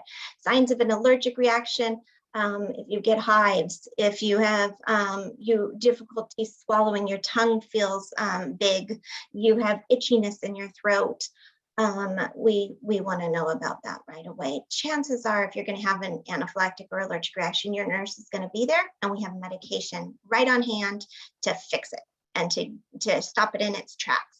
So, we're going to talk about aseptic meningitis here in a minute. All right, prevention of side effects. Here goes my water again. Us nurses, we're kind of sticklers about drinking, and I'm sure my patients get sick of me saying, did you drink enough? Did you drink enough? But hydration is really the key to making an IVIG infusion successful. So the day before your infusion, the day of your infusion, several days after your infusion, it really will make a difference. And my son, he's 18 now, and he'll say, Mom, I have the worst headache after his IVIG. And he's in school now, and I don't have the control that I did when he was little. And I'll say, did you drink at school? Were you drinking? And he'll look at me with those caught in the deer in the headlights look, and he'll say, no, I didn't. I'm like, not that I don't feel sad for him or bad for him, but there are some, natural consequences that happen. And I tell him, well, buddy, you have to drink, and you know this. And he said, I know, Mom. I'm like, well, let's get you some electrolytes. Let's keep drinking. So, but if you do experience side effects, don't just live with them. Call your nurse, call your advocate, call your doctor, especially if it's right away. I have patients that I call on the day after, and I'll say, how did your infusion go? And they say, oh, Monique, I've been up all night throwing up. And I said, oh my goodness, why didn't you call somebody? Why didn't you call me? Let's call your doctor and see if we can't get you some Zofran. Let's see if we can't get you something to make you feel better, right? And then not only will we get you something now to fix this, let's get you something so the next infusion, we don't have this problem. So there are things we can do to make these infusions better. Now, not everybody needs pre-meds, and not everybody needs what I call the big guns pre-meds, but some people do. So if you experience significant side effects afterwards, let us know, let your nurses know, because there are things that we can do to help prevent them. There are IV meds we can give with your infusion. There are oral meds we can give, and it's not just the Tylenol, the Benadryl. There's other things that we can do to make this better. We can give additional IV fluids, like I was mentioning. There's things that we can adjust to make this hopefully a better situation for you. Now, having said that, there are some times that I will send a patient to the emergency room. There are some side effects that we cannot fix ourselves. It's not in our capacity, and that there are some side effects, if they're severe, they need to go to the emergency room where they can get these terrible side effects under control. And this is when I've got a patient who I call and check on, or usually they're calling me and they're saying, I have the worst headache of my life, or I can't stop vomiting, or I've got a fever and I'm vomiting and I have a headache. This is when I worry about something called aseptic meningitis. It's a very rare severe side effect that can happen with IVIG, but it is a possibility. Now, that sounds really scary. You hear meningitis and you think, oh my gosh, meningitis. It is not bacterial or viral meningitis. This is a chemical-induced form of meningitis. And what it is it's swelling of the meninges in the brain. And the IVIG itself has caused this. So you feel like you have meningitis. You feel that sick. So that's what these patients are feeling. So we send them to the emergency room. They give them IV medication, they give them fluid, and they can turn this around quickly. If you wait, you're just at home suffering. So I know it's a hassle and nobody wants to go to the ER when you feel that sick, but trust me, it's where you need to be and where you need to go. And if you have this sort of a reaction and you go to the ER, you need to let your doctor know after the fact so that we can change that IVIG the next time. They may actually even change your infusion after the fact. So if you have something like this, the doctor may change, like I said, your pre-meds. They may change your brand, and sometimes they even say, you know what, IVIG may not be for you. Let's look at something called subcutaneous immunoglobulin. And so I'll just touch on that real quick as well. Subcutaneous IG. I have several patients who had aseptic meningitis with IVIG who are doing phenomenal on sub-Q. I had a sweet little MG patient who I was at her doctor's office and he had never heard of this before. And I was telling him about it and he said, I have the perfect patient for you. He said, I have a patient who she's telling me she can't do this anymore. And he said, but without it, I'm afraid she's not going to make it. He said, she just keeps getting into crisis and IG turns her around, but the aseptic meningitis is too severe. And I said, I think this might help her. And he called her right on the phone and handed it to me. And so we started her on this. It's been 5 years now. And I swear she would be a spokesperson for sub-Q if she could be, because it has really changed the quality of her life. And so she's getting the medicine she needs without the side effects. So subcutaneous immunoglobulin, it's given under the skin, it's under the fatty tissue, under the subcutaneous tissue. Typically, the monthly dose is divided into 4 weeks, depending on how big that dose is, and it's based on weight. So it depends on if you're a bigger guy, you might have to infuse it twice a week. It typically takes about an hour. But there's a lot of pros to it. No, you don't have to have venous access. You don't have to have pre-meds typically. Those who are on fluid restrictions, you don't have a lot of fluid. It's about a tablespoon of fluid under the skin, maybe 2 tablespoons. You don't have those systemic reactions that you have in IV because it's not going into the bloodstream. There's a much lower risk of blood clots and it's easier on the kidneys. So for those patients who are having those issues, it's a little bit more flexible because you can give it on your schedule and when time allows, and it's great for those people who travel. So those are the pros of it. The cons is that it's intended to be independently infused. So you've got to have the dexterity and the willingness and be able to do it yourself. It is frequent. So instead of getting your monthly infusion, you're doing this weekly, sometimes twice a week. It's a lot more sites.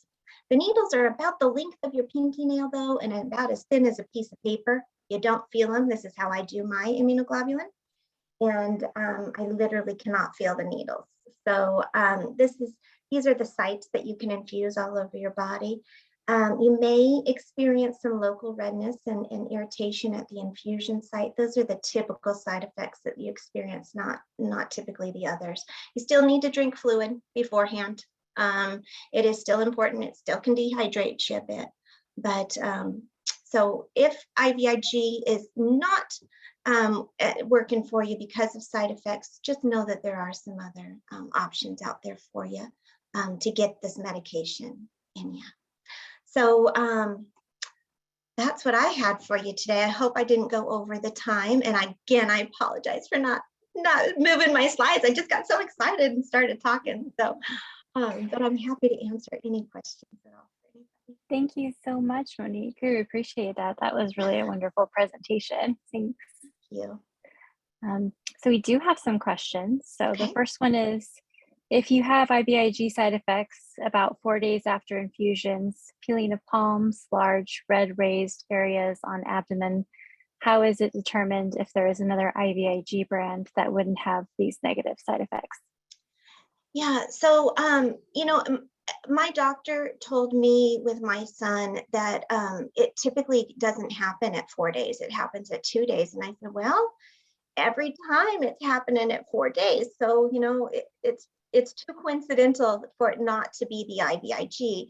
So we tried a different brand with a different stabilizer. Often it's the stabilizer. So although every IG does the same thing, not every IG is the same. So different ones have different stabilizers. They have different pHs. They have different IgA contents. They have different sodium contents. So depending on which one this particular patient is on, especially if it's a unique stabilizer, I would have them talk to their physician and absolutely try a different brand first. And then if they still are reacting with a completely different stabilizer and it's significant enough, sub-Q might might be the way to go. And I would talk to their physician about subcutaneous IG as well. Again, you heard the pros and cons of it, but you still get the medication in and the blood volume in. Typically, and I forgot to mention this, but usually when we start sub-Q, we do a loading dose. So we do the IV IG, and then a week later is when you start the sub-Q. So the blood volume is nice and high, and then you start the sub-Q a week later and you keep it going. So that's how we typically do it. Thank you. And the next one is, can people with primary immune deficiency produce some antibodies, though in low levels? Absolutely, they can. There are so many different types of primary immune deficiency. So there are some that produce some antibodies. There are some that produce none. There are some that produce, they have T cell function, and some that are poor T cell function, some that have poor B cell function. So absolutely. In fact, it's very rare for them to not produce any antibodies, and most produce some. And you can actually even have an autoimmune condition and a primary immune condition, and you wonder what came first, the chicken or the egg here. So it's not uncommon for some of my my autoimmune disease patients to actually have an underlying primary immune disease as well. And so once we fix one or the other, it improves both situations. So I often recommend a lot of my autoimmune patients to, if they're having a hard time getting approved for an off-label use, because sometimes IVIG is considered that on a chronic use, to go see an immunologist and look at that immune system as well, and see if there's an underlying primary immune deficiency as well. Wow, thank you. Yeah. So why is the first dose of plasma wasted? Can it be used for some other donation needed?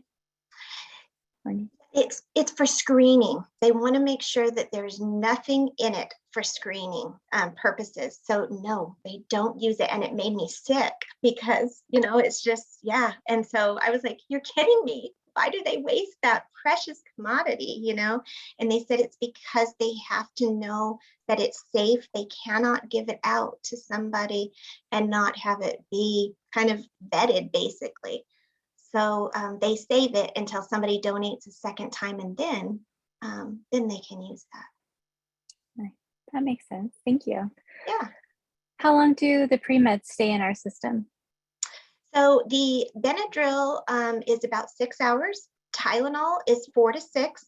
If you're taking ibuprofen instead of Tylenol, because each doctor is a little bit different, that's 6 to 8 hours. So depending on how long your infusion is, so let's say you are getting an 8-hour infusion, you wouldn't want to take that Tylenol until, as close to, time of your infusion as possible, because you may need to repeat it. And I did want to say too, it's really important to get ahead of your symptoms. And us as nurses, we're really big about getting ahead of pain. So if you start to feel a headache coming on after your infusion, it's really important to take Tylenol or that ibuprofen before that headache gets out of control. And in it, you'll just have a better outcome that way. Right, great. See, how long do side effects usually last, and how quickly should you see improvement after taking IVIG? Well, for side effects can last, unfortunately, it depends on how severe the side effects are. So if it's a mild headache and we take Tylenol, it usually goes away, but it's usually a couple days, I'm going to be honest. Now, if you get something as significant as aseptic meningitis and you do not go to the hospital and go to the ER to get it turned around, this can last a week to weeks. My son had one time that he had a headache for 30 days. It was horrific. His doctor he didn't understand enough how to treat it. So anyway, but typically 2 days. If you go to the hospital with aseptic meningitis, they can usually turn it around and get you home within 24 hours feeling like new almost. So, and then you said there was a second question. Oh, how quickly do you feel better after IVIG? That depends. Some people feel better almost immediately to an extent. They feel you know, it can turn you around pretty quick, especially if you're having difficulty breathing, but you're not going to have, so if you have neck weakness, you're having a drooping of the eyelids, it may take several infusions to say, wow, I'm able to walk around the block again. I really feel like myself. But you should feel remarkable improvement after that first infusion if you're in a crisis. Great. The next question is from someone who's had a bad experience with IVIG and they've been afraid to try it again. It caused a bad kidney reaction and takes them over a month to recover. Are there types that don't severely affect the kidneys? Yes, and that's sub-Q. And I definitely that would be the patient that sub-Q is ideal for, because it's not directly into the bloodstream. It's absorbed slowly over an entire week. It's very small doses.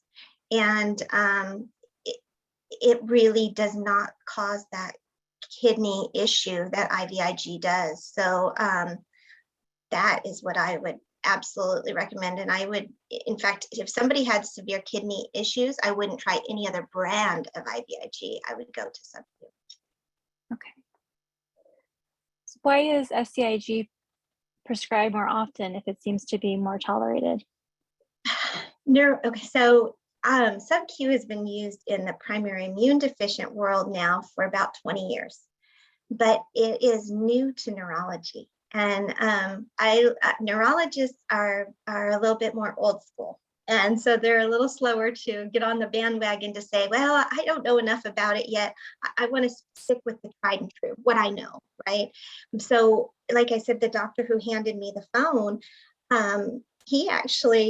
he gives me a lot of his patients on sub-Q now because he has seen how much it has helped his patients. So he hasn't put everybody onto sub-Q right from the beginning, but anybody who has side effects, he moves almost immediately. Now, I have one pediatric neurologist, and it doesn't make a difference, pediatrics or adults, but he will start every single one of his patients on sub-Q because he says, I don't see a reason not to when my kids aren't having any side effects. He says they do so well. I don't see a reason not to. So it's really the patient or the physician's preference. And sometimes it takes the patient advocating and asking for it, but they're coming around. The doctors are coming around. They're getting to know and understand. And even in CIDP, where it has the FDA indication for sub-Q, it's slowly getting there. It just takes a while for the word to get out. And once they start hearing their patients, brag about how well they're doing with it, then they start to put more patients on it. So it's just going to take a little bit more time. Mm-hmm. Wonderful. So does the sub-Q medication have to be refrigerated? No, it does not. However, I live in Arizona, so my room temperature is a little different than somebody's room temperature in New York, for example, especially this time of year.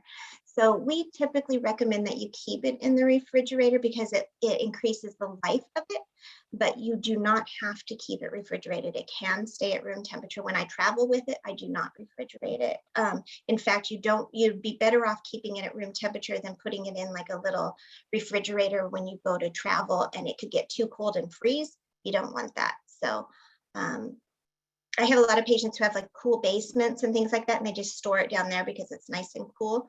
So no, you do not have to keep it refrigerated. Okay. Is IVIG dosage also based on weight?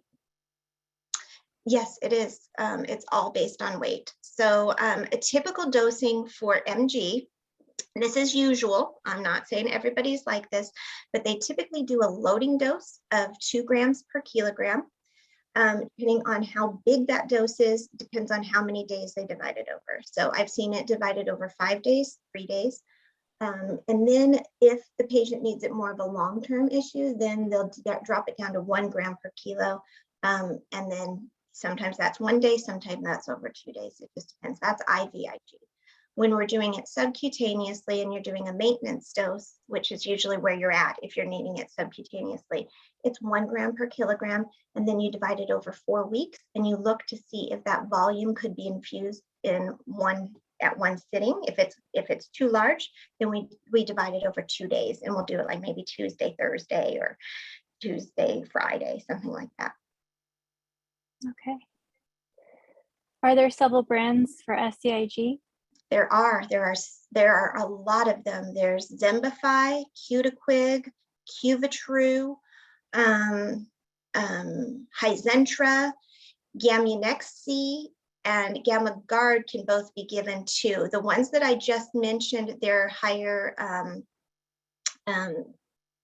the volume, less volume. So there's 20%, 16%, and 10% solutions. So you'd want to look at that. The one, if you tolerate the 20%, that's less volume, and that's what I would do in a neuro patient because the volumes are higher. So those would be your Mgfa, your Hizentra, and your Cuvitru. Great. Is SCIG as effective for MG as IVIG? It is. It is if it's given at the right dose. It is, and if you are adhering to what you're supposed to do. The problem with it is because it's done by the patient. If they forget and they let it go and they don't keep the blood volume up, that's the only negative, because you have to keep that blood volume nice and steady to keep those autoantibodies at bay. But absolutely, I actually think, and this is my personal opinion, I'm not a doctor, but seeing my patients, I actually think that my patients who are doing it and doing it regularly seem to actually sometimes do better because they're getting it so frequently that they keep such a nice steady volume. When you're giving IVIG, you give an entire month dose at once, and then over the month it starts to decrease, and then you give it again. So you're kind of doing this up and down of a roller coaster, where with sub-Q IG, you give the high, and then you get it to the right to where it's therapeutic, and then you keep it there because you keep giving it every week. So there, I've heard a lot of physicians that are really on the bandwagon of giving sub-Q that prefer it for that reason. Great. So the next question is, how can I save my veins if IgG every month or twice a month, besides being really hydrated, avoided caffeine, and getting good sleep, or the subcutaneous immunoglobulin that you mentioned, how to repair them, and if they blow, do they ever come back? Unfortunately, you get scar tissue in veins, and that's one of the benefits of subcutaneous is for people that do have poor venous access. And I actually do subcutaneous for my son to save his veins, because you only have so many in a lifetime, right? So, but sometimes, yes, the vein will heal over time, but if you continue to damage that same vein over and over again, no, it will actually develop scar tissue, and you'll get to the point where you cannot use that vein anymore. So if it's just been, damaged a little bit, yes, you put some warm heat on it, you don't use it for a while, it will get better. But if you continue to use it and it develops scar tissue, unfortunately, you won't be able to use that vein anymore. Can primary immune disease become evident when you're an adult? It can. In fact, most patients are not diagnosed as children. It takes many, many years to diagnose primary immune disease, which is so concerning to me, because most general practitioners don't look for it. So unless you go to an immunologist and they know how to look for these specialized testing, a lot of patients go their whole lives just going, gosh, I got lots of ear infections and sinus infections as a kid, or sore throats. And then when I was 60 or 70, I got diagnosed with this immune deficiency, and it was a primary immune deficiency. I probably had it all my life. So absolutely. And so if you're one of those people, it's probably a good idea to see an immunologist and have some blood work done. Okay. Is subcutaneous IG an option when in a crisis? In a crisis, it depends how bad of a crisis it is. So if you are literally having difficulty breathing, difficulty speaking, chances are you want some IV, unless you just don't have a vein, because it takes a little bit to get that blood volume up. However, what we do in if we have a patient who absolutely can't do it and we can get it in, what we'll do is we'll do daily sub-Q. And so, yes, we can do it. It just depends how severe the crisis is. But yes, we have used it in someone who is in an exacerbation. I like to say that if they're in an exacerbation and they're going downhill and they're getting close to a crisis, that usually means they're in really bad shape and they could, turn on a dime. We prefer to use IV in a crisis. But if it's an exacerbation and we're trying to prevent that crisis, yes, we could do sub-Q and we would do it daily, get that loading dose in, and then we'd continue with the maintenance. Thank you so much, Monique. We appreciate your time and answering all of our questions. There are a few questions left that we can move forward to you and then get the answers back. We appreciate you. I'm happy to answer more if you want, or I'll answer them and send them in. So it's up to you. Well, I think we have to go on to the next one, Okay. But thank you so much. You're welcome. So I'm going to turn it over to Kathy.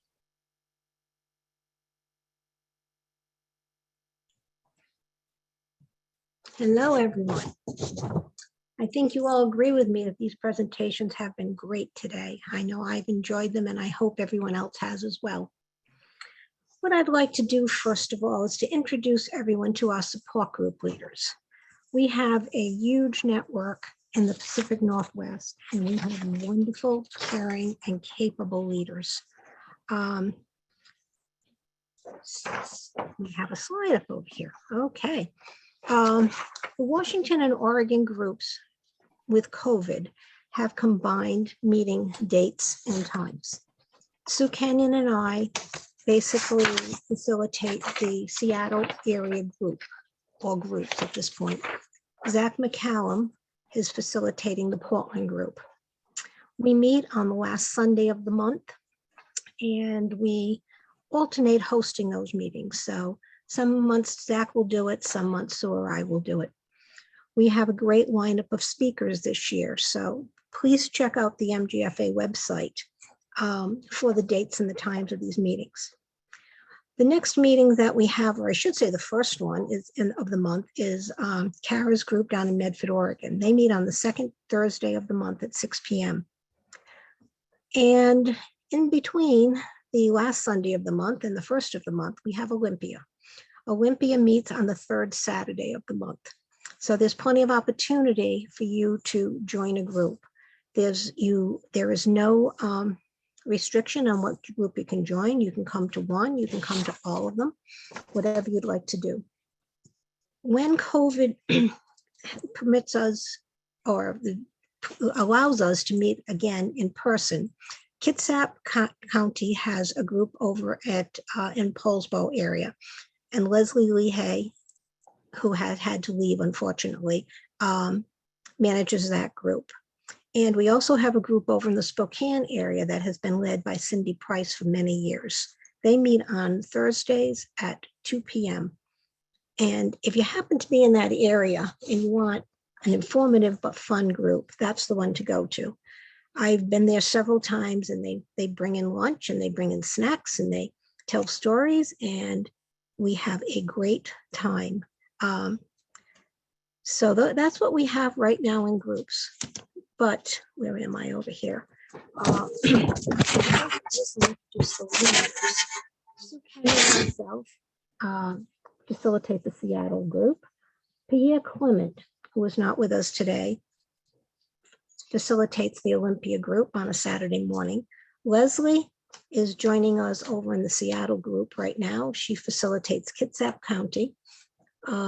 Zach McCallum, also not with us today, facilitates the Portland group. Kara facilitates the Medford group along with Jeannie Matthews, and Cindy Price facilitates the Spokane group. It's interesting to talk about the support group leaders because we all have various backgrounds, we have various interests, we were diagnosed at various times. My symptoms started in 1984. I was diagnosed in 1990 with generalized myasthenia, and I've been a support group leader since 1990. I took over, since the late 90s, I should say. I took over the Seattle area group in 2009. Sue was diagnosed in 2014 with generalized myasthenia. She's had a thymectomy and has thymic cancer since 2004. She's been my co-leader for the last 5 years. Pierre was diagnosed with myasthenia in 2015 when he lived in Kentucky. And then he moved to Washington because of the war. 2014, he joined the group and he was a wonderful addition and now facilitates that group. Leslie has Musk Mg. She was diagnosed in 2010 and has been a support group leader for almost 11 years. Kara has seronegative Mg and was diagnosed in 2018. And for the last year, she has coordinated with Jeannie Matthews down in Medford. Jeannie was diagnosed, I don't have the exact date, I'm going to guess and say around 2016 with refractory MG. And she was the original leader down there. She's very happy to have Kara joining her. Cindy Price was diagnosed in 1998 with myasthenia. And she and Dr. George Richardson, who also has myasthenia, facilitate the Spokane groups for the last 10 years. When we meet in person, we have Becca Victorelli, who helps Zach in the Portland area. And we have Corey Russell, who has a different take because he does not have myasthenia gravis, but his mom did, and he wanted to become involved. Okay.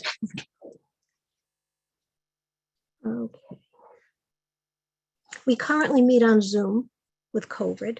We're hoping maybe by the end of the year that we can meet in person, but we're going to continue with the Zoom meetings as well, or incorporate them into the normal meetings because we have such a large population that have come to depend on Zoom. We currently have almost 300 members between Portland and Oregon. We have 255 active members and 55 on Facebook. It's a huge amount of people to have in our area. And we're quite surprised. People always ask me, why do we have so many members as opposed to other parts of the country? And I honestly feel that the MG Walk and other awareness programs have raised the awareness of this disease. The researchers have been able to identify new proteins, and there are new medications and treatment that are not available. When people are diagnosed, the first thing they do is look for support, and they go to the MGF website and find one of us. We are always available to speak with you, even if you're not in our area. If someone in Washington wants to speak with Kara, she's available. We interchange and we work together in the Northwest.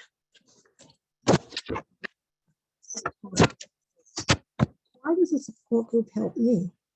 And why does it help others? For me and for others, it's a place to gain information and knowledge, and also to get support. You never stop learning. Every time you go to a meeting or you have a new leader or a different speaker, you gain some knowledge that you haven't had in the past. It also helps new people find answers that they don't always get from their doctors. If the doctors are experts in their fields and they're great with prescribing medicine or treating patients, they see them in crisis. But unless you have had myasthenia, you don't know the quote unquote feel of it. And we do have a couple of doctors that have myasthenia within our support group network. And they offer a great addition to us and great knowledge. It also helps us to connect with people who understand what we're going through, and they don't judge us. It's easy to go in and say, I have trouble with my vision today, and everybody knows what that's like, as opposed to a family member or a friend saying, well, what do you mean you have problems with your vision? You need to change your glasses. You need to rest. Support groups don't judge people, and it's a calming place to be. For me, it was an opportunity to give back to the MG community. I was the typical classical 30-something-year-old woman who was diagnosed with myasthenia gravis, but there was no support at that time. My sister lived in Washington and contacted the woman who founded the Myasthenia Network in the Northwest. And for 15 years of my diagnosis, my contact was with her by phone. When I felt better and moved to Washington, it was my opportunity to give back because I understand what it's like not to have support. And I don't want people to ever have to feel alone. It's also important to be an advocate. And you find advocates in these groups. We advocate for each other. We advocate for our patients. We all have our different, as Dova said at the beginning, we all have our different strengths that we bring to these groups.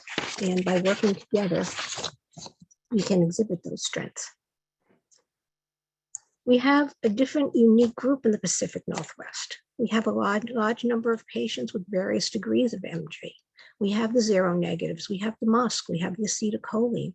We also have the LPR4, but we're always very supportive of each other, even though our symptoms and our treatments are different. Tony's presentation said we borrow from each other. And that's something that we do in support groups as well.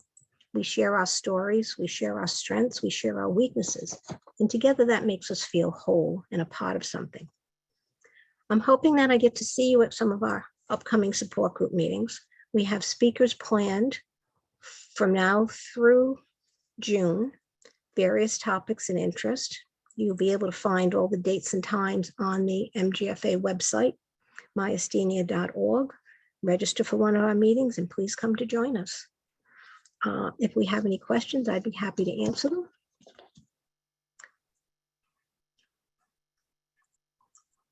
Unfortunately, I do not. Okay. I was going to say, unfortunately, my vision is a little blurred today. So if there's some questions, I would ask Kara or Sue to ask them for me. But, you know, Kathy, I think you covered them, actually. I think you covered any questions that were put in there, so. Okay, great. Thank you so much. So with that, I will turn this back over to Dova. Thank you. Thank you, Kathy. Thank you, actually, Kathy, Kara, and Sue. This was a fantastic day, and I appreciate all the work that you put into inviting speakers. We definitely want to thank all the speakers that joined us for really incredible talks. Everyone should know that the presentation is being recorded and will be available on the Mgfa website. Again, we want to thank our sponsors, Alexion, Argenx, Janssen, UCB, Horizon, Immunovant, and Accredo. Thank you, everyone. Have a really great day, and we hope to see you all soon.